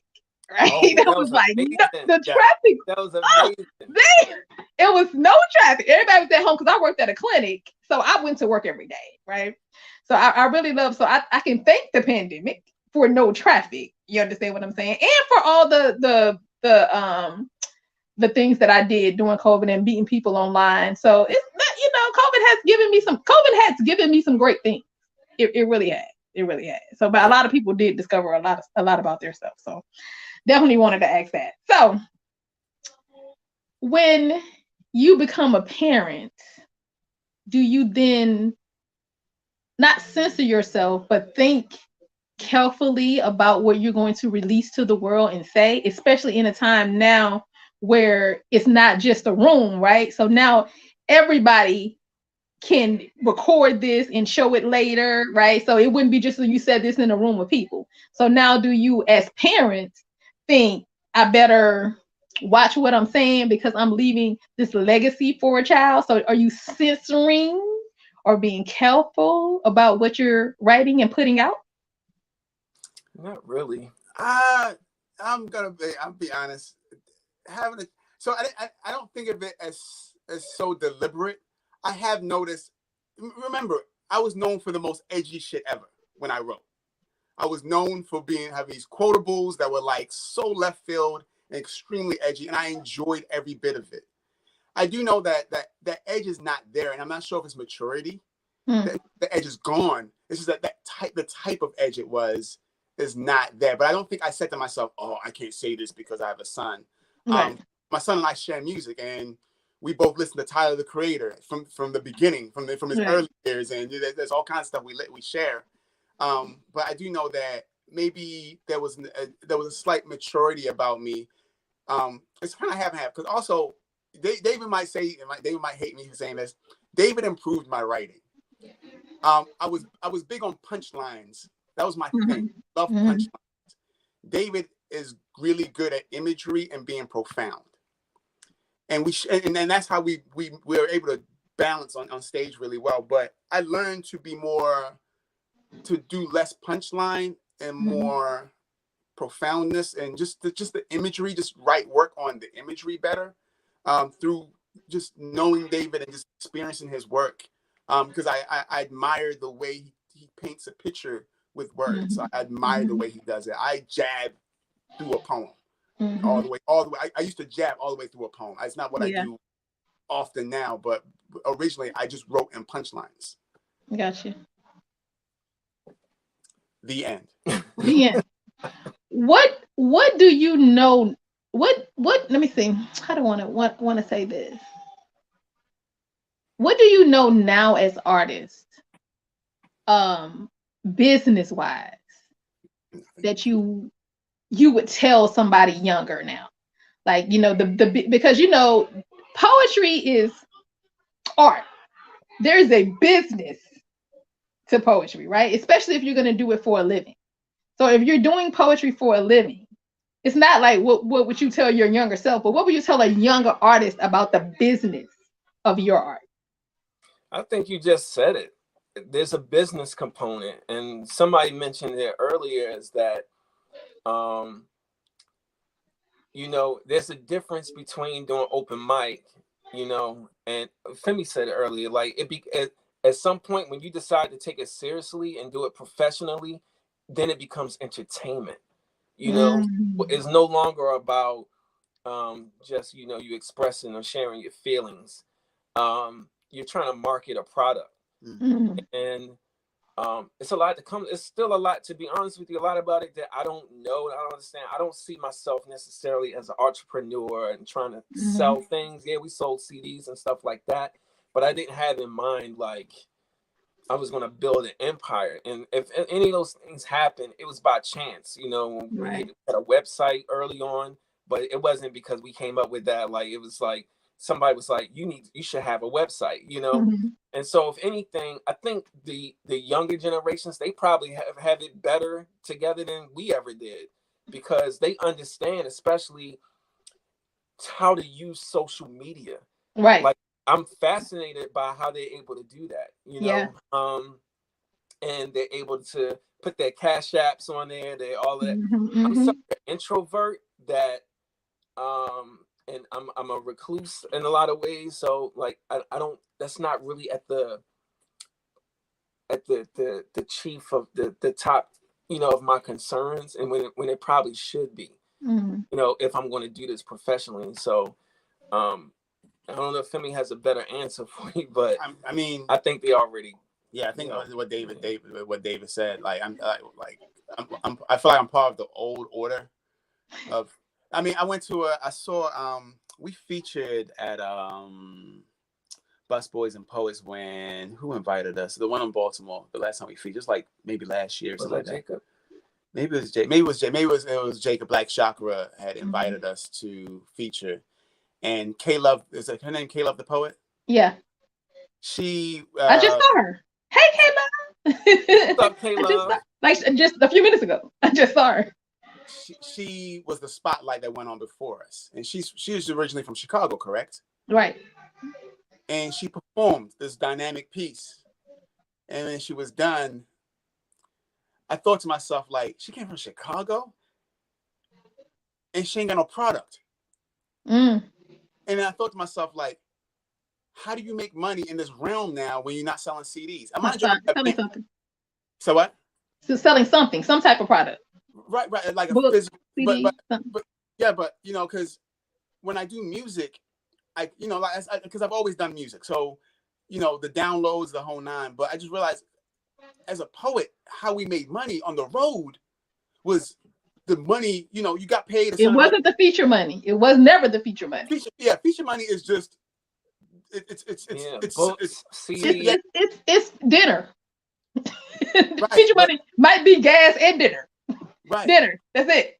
But the CDs really was the bulk. You had to move product, and we are, you know, the spoken word scene is heavy in the language arts. It's heavy in the written word, but CDs sold like hotcakes. Books sold okay. People still Because people don't like to read, man. Unfortunately, they don't be trying to read. Like butter toffee.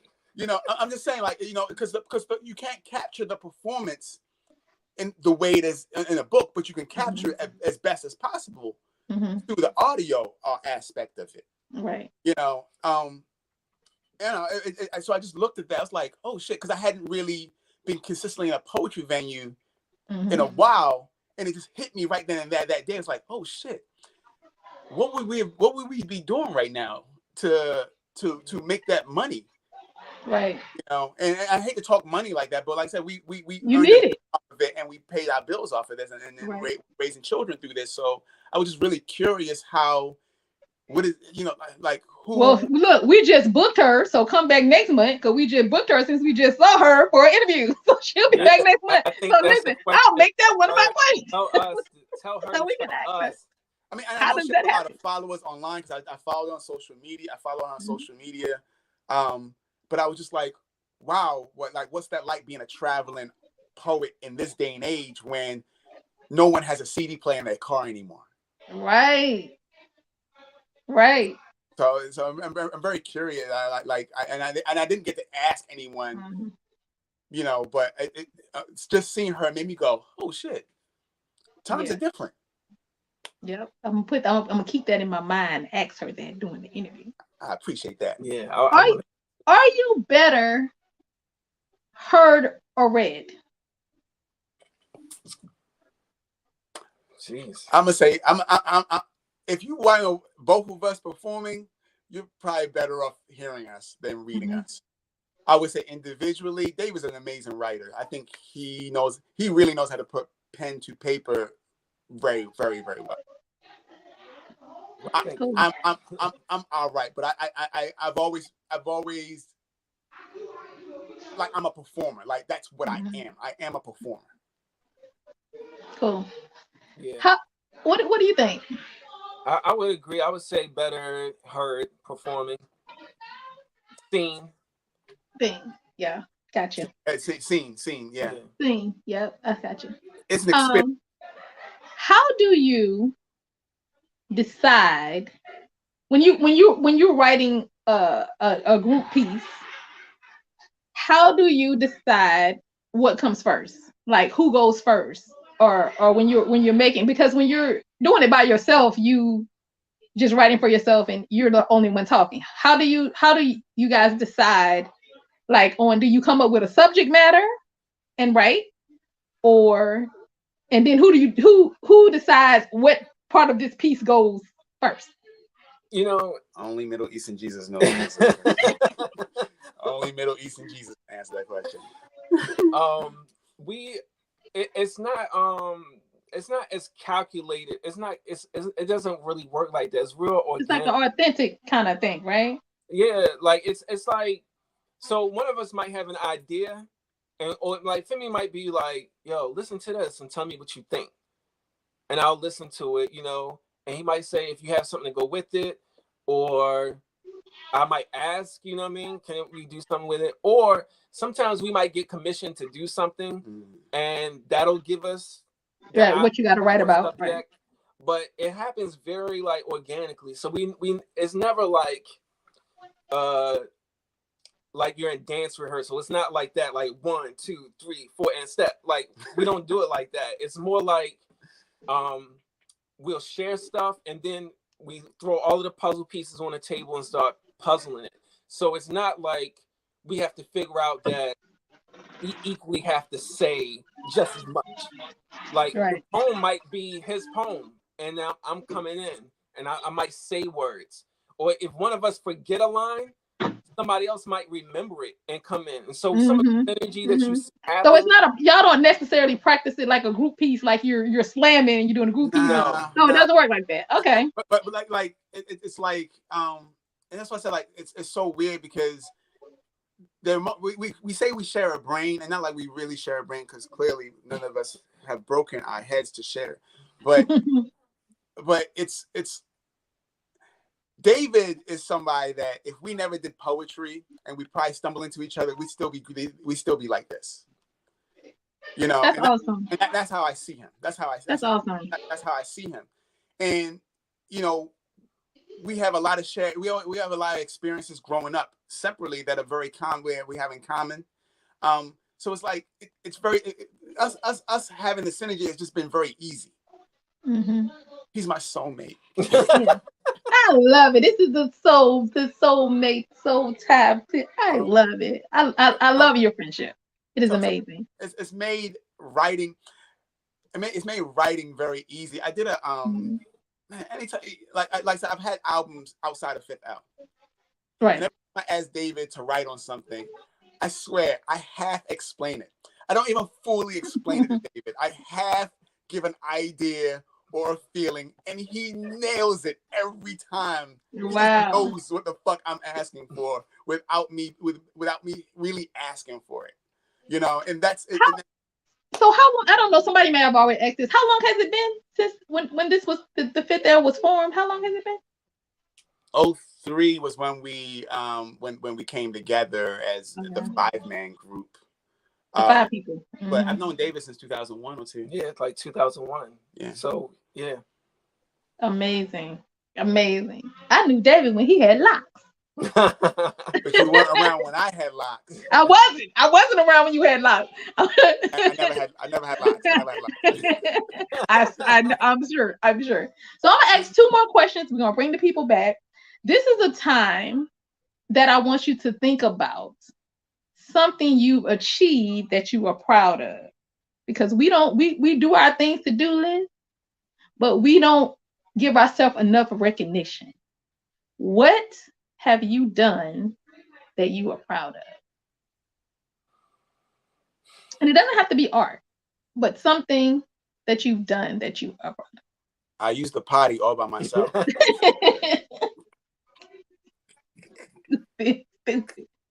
Look, Mom, no hands. See, this is why. You see how you think it's so hard? It's not that hard. You do many things. You know, the way I think about it is like I'm still in process. Like, so at the end, maybe I'll be able to look back and be like, if I get the chance. I don't know if you can look back after you die, but you might be. You know, maybe. You know, if I get that opportunity, I'm like, oh snap, that was dope. I mean, there are different things that I just look back on. Even now, like I just be like, oh snap, and it encourages me. I'm like, man, I made it through that. You know, I got through that, and some of those things might include, you know, going back to school. Even when I didn't, we was just talking about that earlier. Like, I hate school. Like, I don't like school. Right.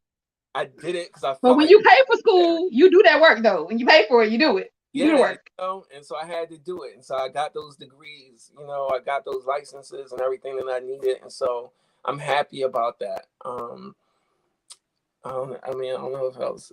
I got some things, but you know, looking back, you know, one of the things that always blows my mind, and just this ties to being an artist also. I have no fucking idea how I paid daycare. That's an achievement. I paid daycare, but I have no. Like I think it was like $166 a week. Listen. And we were slinging, we were panhandling CDs around that time hard. That's amazing. That's called no idea. I have no idea. A day was in daycare for 2 years, and I have no idea how I did that shit. I have no idea. Wow. I will say I am proud of that.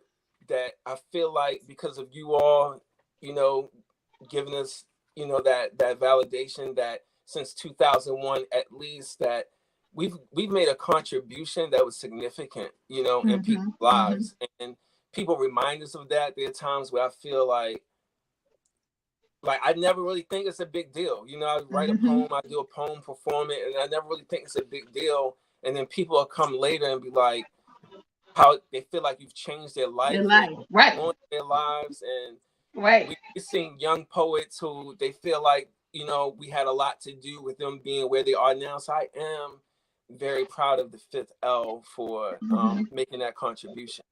Yeah. I'm gonna give both of y'all some homework, and I'm gonna ask my last question. I want you to get a notebook and write, don't type, write all of the things thus far that you have achieved.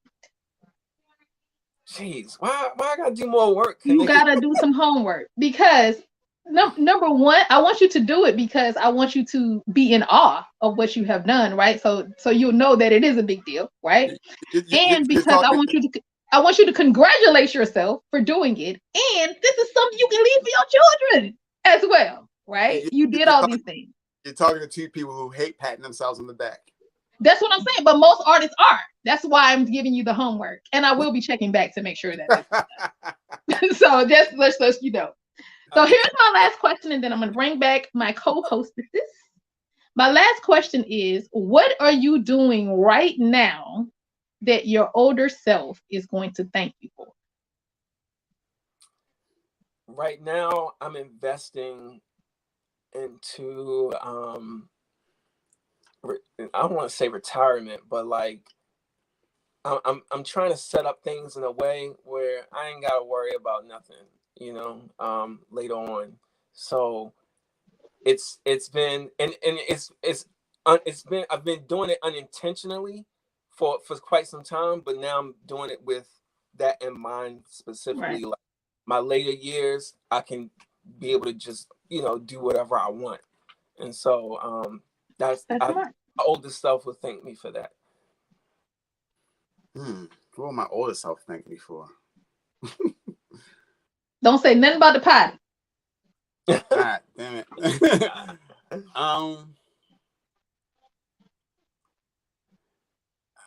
That might be more homework for me. That's a very fascinating question for me. That I don't feel like I know how to answer right now. And some of it is tied to I still live an artist life. Mm-hmm. And granted, like I said, I'm not on the poetry scene heavy, but I still perform. You know, maybe not as often, but I still put out music. I shoot. I have music videos. Mm-hmm. I put on performances with a band, and some of that I love doing that. And I don't know if my older self will be happy about that. Mm-hmm. Not because I'm not in the same tax bracket as I was 10, 20, 15 years ago, but I'm an artist, and right. I don't think I am prepared. Like David is nesting for the future. I'm not nesting for the future. Mm-hmm. And I might just be working till the day I die, which will be 172 years old, because 172. Not just financially, you know, we both have, you know, children. I think my older self would be happy that I have them. The idea is that, you know, they're going to look after me, you know, and that's why I'm trying to treat them well now. You better. And I'm going to record all of it. You remember that you time better. the playground, you know? Well, I would like to, I'm bringing back my co-hostesses, and at the same time, I would like to say that if y'all want to give up the secret on how y'all still look, the same way you look when I met y'all 20 years ago, everybody wants to know. That's not the word. How did that happen? If you pour bleach on a line of Coke and rub it on your side of your face. No, you're fine. I'm not gonna. I'm qualified to kind of sit back and out. I've also brought in our behind the scenes male member, as we call him, our secret. He's not a secret, he's an open secret. Analysis is now with us. I'm looking all kingly. Well, you know, I mean, it's y'all, so I mean, I gotta look. You know, I gotta be presentable. You know, it's the fifth L. I can't be coming in no BS, no bullshit. It's the fifth L and whatnot. You know, my brother's always fascinating, and I often say this, and I think the sisters often say this each week also, in terms of we have folk that we've known for years, and I'm fascinated at how much more I get to know somebody and all the things that I didn't know.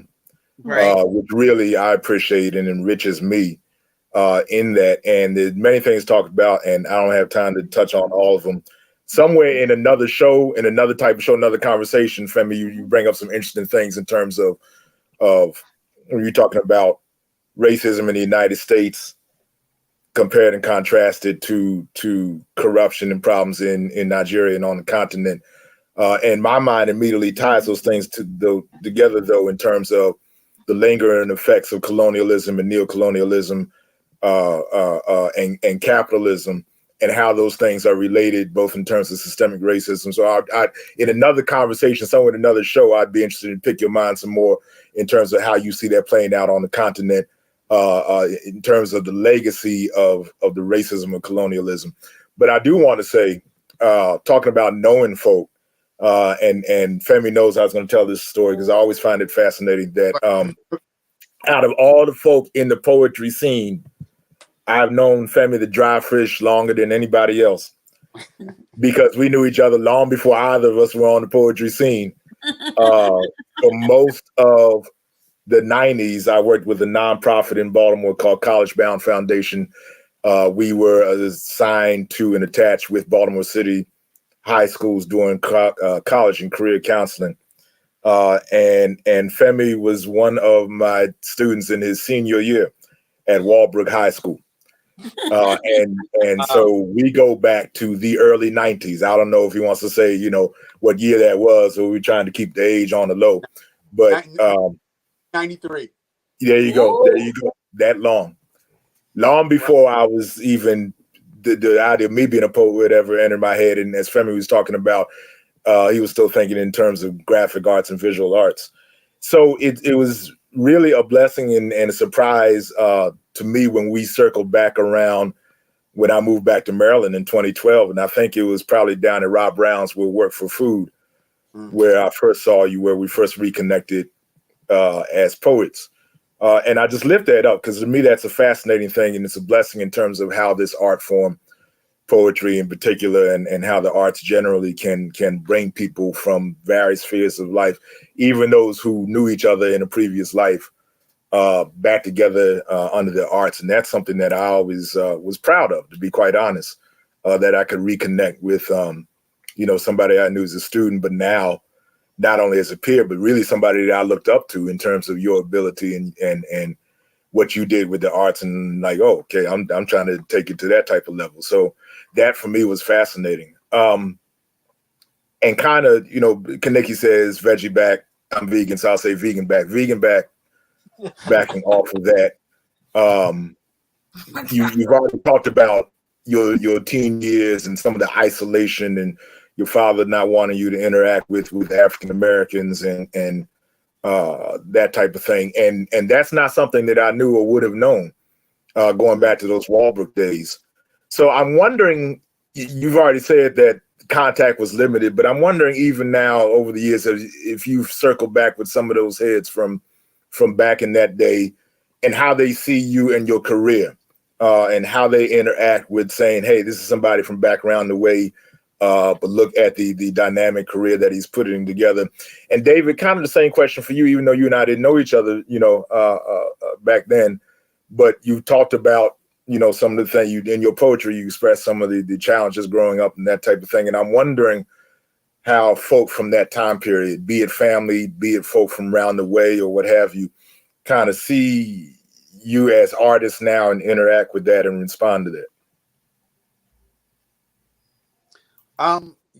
So by the time I started performing like really heavy, that's like late 90s when I, like 98, 90, 97, 98, 99, but I would say 98, 99, I actually performed at Walbrook on some occasions.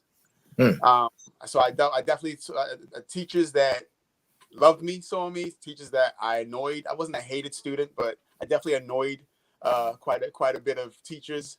So they saw me, and also the graduating class 93 and 94, a lot of, Facebook made the world very close.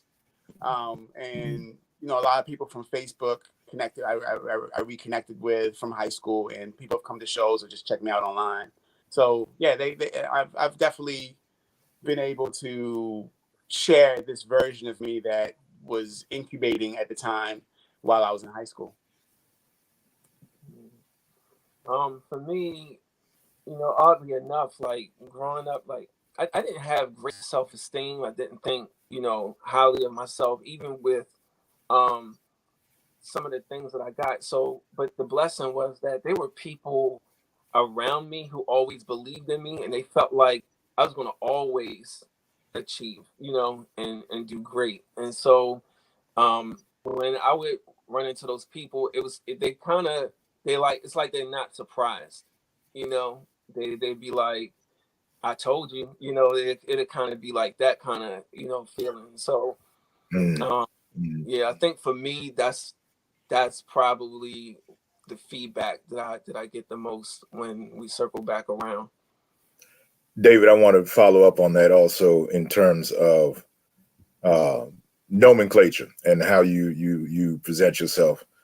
I know that if this were Sherry's night from behind the microphone, she would have talked about stage names and performance names.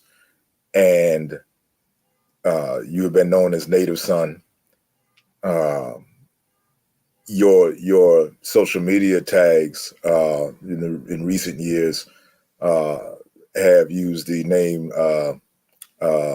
Najmuddin, and your current handle, one of your current handles, is Sovereign Metal. And so all of that is now lost on me, and especially because you've already talked about faith background, that your actually performance was based was incubated in faith settings. And I'm wondering if these things are tied together, especially in terms of you're taking the name Najmuddin, whether that comes out of the power of Native Son, or is that unrelated? You lift up the idea of sovereign metal, which I think is very, very powerful. So I'm wondering about your nomenclature, and does that come from faith paths or spiritual paths, or how those things are interrelated in your mind? Yeah. All of it comes from the different parts of me. I think performing, and it's like, no matter how honest or raw I might think I'm being in a poem, people still view you a certain way.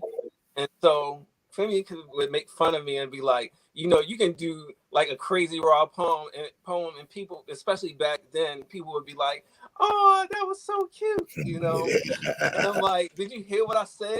Like, did you hear what I said? So I feel like, there are different facets of me. I can have a quirky sense of humor as well. Femi and I relate in that way on some of those things. I don't think people know the many different sides of me, but I'm also very private and very much of an introvert. But as far as my names, they're all a part of me. It's what people who I admire, who raised me, instilled in me. So Sovereign Metal, Native Son, like these are parts of the same person and what I feel.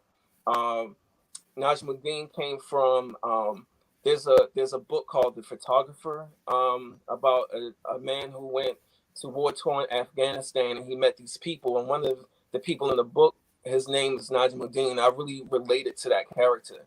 Like, it wasn't a character, he was a real person, but I just related to his character and his person and who he was. I was like, dang, like, that's how I feel. I could relate to the character Santiago, and the alchemist. And so some of those things, like in different books and readings and things that I've gathered along the way, that I felt like was akin to my spirit, like who I am, and where I want to go. So Sovereign Metal speaks to that as well, of like, of someone asked the question earlier, like, what have you learned about yourself? And so that's an extension of like where I am now, where I feel like my perseverance and my resolve is sovereign at this point. Like, nothing can destroy me. That's where I am now. So not that I don't still go by Native Son. People still call me Native Son. I'm fine with that. I started using my name David. My grandmother named me David. So as my mother passed away, I stopped using Native Son. I cut my hair, all of that, and there was a rebirth. I was in a new phase of life. So my name might actually change again, depending upon what I've evolved, to next. Amen. And thank you for sharing that. That's powerful. Femi will laugh at the fact that through his high school days, I never did really know how to say his last name. So when we circle back many years later, and it's like, oh, out of order experience, the Drifish, that worked for me, So we do have a question from the audience. Lack of aging aside, what is something that you wish you could share with your younger selves?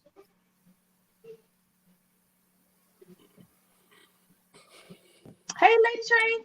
Hey, Hey, Lady Lady Train. Train. They're both thinking so hard. They I are. was telling my son, like it's so interesting about hindsight because you wouldn't be where you are. You'd be somewhere different if you could go back in time and change something. I was just telling my son because we were talking about Johnny come lately situations where he's becoming aware of something that I've been telling him about, telling him to do certain thing, and it just made sense to him to do it just recently. And I'm like, all right, it's cool, Johnny come lately. But I had to let him know that I've had many Johnny come lately moments.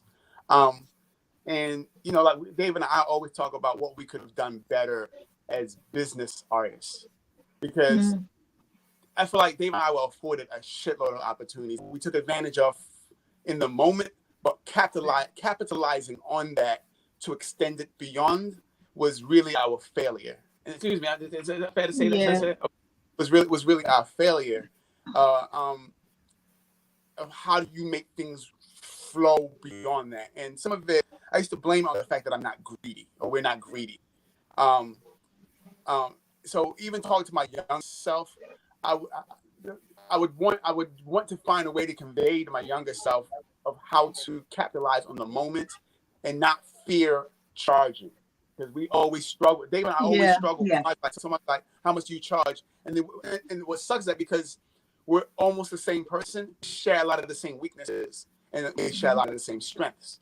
And because of that, we can't day and night each other when it comes to handling business. We end up, someone says how much you charge. If one of us was better at saying, yo, $4,000 or $1 million, that would be great. But both of us struggled in that area because we don't want to feel like we're being sharks. But then the downside would be when we throw a number out, the person will be like, oh, that's all? And then we're like, shit. Yeah. And then you lowball yourself. Yeah, so we were never great business people. Like, it's like we were really good artists. We were really good at presenting our art. We were really good at making relationships, but then the business just was not strong with us. And looking back, like, what could we have done to have, like we were artists. We had great moments financially through the art, and we had hard moments. And I say hard moments because our base money that we fed ourselves with was through the art. It was through shows, CDs, commissioned work, programs that we presented for, so on and so forth. And I feel like looking back, I feel like we could have done a few things a lot better to not stress. We stressed finances a lot, but then we weren't greedy either. So those two things they don't work well together. Yeah. For me, I would say what contributed to that is that what I would tell my younger self is to accept and embrace my worth, my value, because I never thought highly of myself. I didn't think what I had to say or anything was that important, that it wasn't a big deal. And not to the point of arrogance, but to the point of, yeah, I am worth it, and I'm enough, and I think I'm just now getting to a place where I'm trying to be okay with that. And it serves me well at times, my low self-esteem, but also it has been a detriment to not a detriment, but it's hindered progression. The progression in certain ways. And so because I would just be like, people like, oh, this is so amazing. I'd be like, and they would, people would chalk it up like, oh, he's so humble. But it wasn't really that. It was just like, I ain't really say nothing. Like I wrote a poem and it was cool. And to me, it's cool.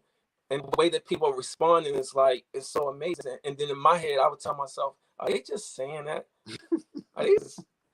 They can't be serious. I'd be like, not that deep, He does do that. And a lot of that was from me just not believing that I was deserving, So I would tell my younger self that is to believe in myself more, and to know that, what I have to offer is worthwhile. Ooh. That was a whole quotable right there. Believe in yourself and what you have to offer is worthwhile. Wow. It's and worth money. And worth money. And worth money. Yes. And worth money. There's so many quotables today. Oh, Lord. Okay. So are you ready? Yes, I'm opening up the I'm asking anyone in that is watching, if you would like to drop a question to the fifth L, now's the time. Otherwise, we're going to go ahead and get into the last question of the night. The last question is always the hardest question. I told you guys I'd come back and ask you the hardest question you will answer all night. Go ahead, girl genius. I don't see anything. The hardest question you will answer all night. All right. And it's especially fun to ask when people do fifth week. And now that you've been on the show, somebody that has been suggested to us just as recently as a month ago. Continue. Yep. Absolutely. We need to take a commercial break. Like, listen, now that you've been on the show and you've sat through all 4 segments, so you know how the show goes now, you get a taste of all pieces of the show. So the hardest question we will ask you all night is, who do you think would make a good guest on this show? Whose brain do you want to see us delve into? Who should sit in the hot seat? Man, you know what? I already, and this is that's actually an easy question for me. And mainly because I want to hear him speak more, and I probably have a bunch of questions I really want to ask him. Talam AC. We've had him. We gotta go back and watch the show. We gotta bring him back. Oh, really? We'll have him back. We'll have him back though, but we have had him on the show. Yeah. Who else? You gotta have somebody. Who is it? Talam, first poet that I felt like was doing it like the way we did it, and set the blueprint for it. And I'm just curious about where is his life now. Yeah, we had him, and I believe that is in our lovely YouTube archives. So actually, it is not. I have to upload that one. I have to upload okay. All right, we'll make sure we get that up there. We'll get that one up. I would say I don't know how possible this is, but maybe Jason Reynolds. If he would be gracious enough. Because somebody else said him, and he was like, "I'm gonna call you back," and he ain't call me back. So I'm gonna be like, Jason. Yeah, so what I'm gonna do is look, I'm gonna have to play the clip. We all might gotta pray at the same time, Yeah, we all gotta like hit him up at the same damn time. Yeah, nothing's impossible. Listen. We've not had a suggestion that's been impossible at this point. No, we haven't. No, we've actually one. Yeah. We've only had one that's been impossible. We've only had one person flat out tell us no, huh? Lamar? Yeah. That's scheduling issue. They ain't impossible. That's just a scheduling issue. No, he told me no. Oh, yeah. I saw him at Salam's birthday celebration, and he said, "Come over to the house. Just come over to the house and talk to me." I would say, he said, "Just come over, and I'll let you in. You can talk to me." Say it again, David. Aisha Cherry. Oh, She's doing her thing. That's gonna be on your segment. Who? Aisha Cherry. Okay, yeah, got it. I like it. All right. So the first thing we're going to say is everyone that is watching and later, if you want to support the Fifth L, their website is in our banner up top. That is the information that they gave us. If you are watching this if you're listening to this on Spotify, Girl Genius will make sure that is in the liner notes of the show. Indeed. All right. For everyone, please, let's give a huge round of applause to our guest of Fifth L. Yeah. Yes. So excited to have you tonight. It's good to see all. It's good to see you too. We will be back. Why I got a glitch like that? Why my face got to look like that on the glitch though? We will be back next Sunday with Let's Talk About the ... with Rob Brown. Yes. Rob Brown. I got Rob Brown this week. We'll work for food. I just called the name of it. I forgot she was coming. There you go. Yep. We'll work for food. Yes. So we will be back next week with Rob Brown, another exciting interview. Everyone, please stay safe. Wash your hands. Stay healthy. I had one add one after 2.5 years. Hug your loved ones a little bit tighter, and we will see y'all all back again next Sunday at 7 p.m. Good night. Good night, everybody.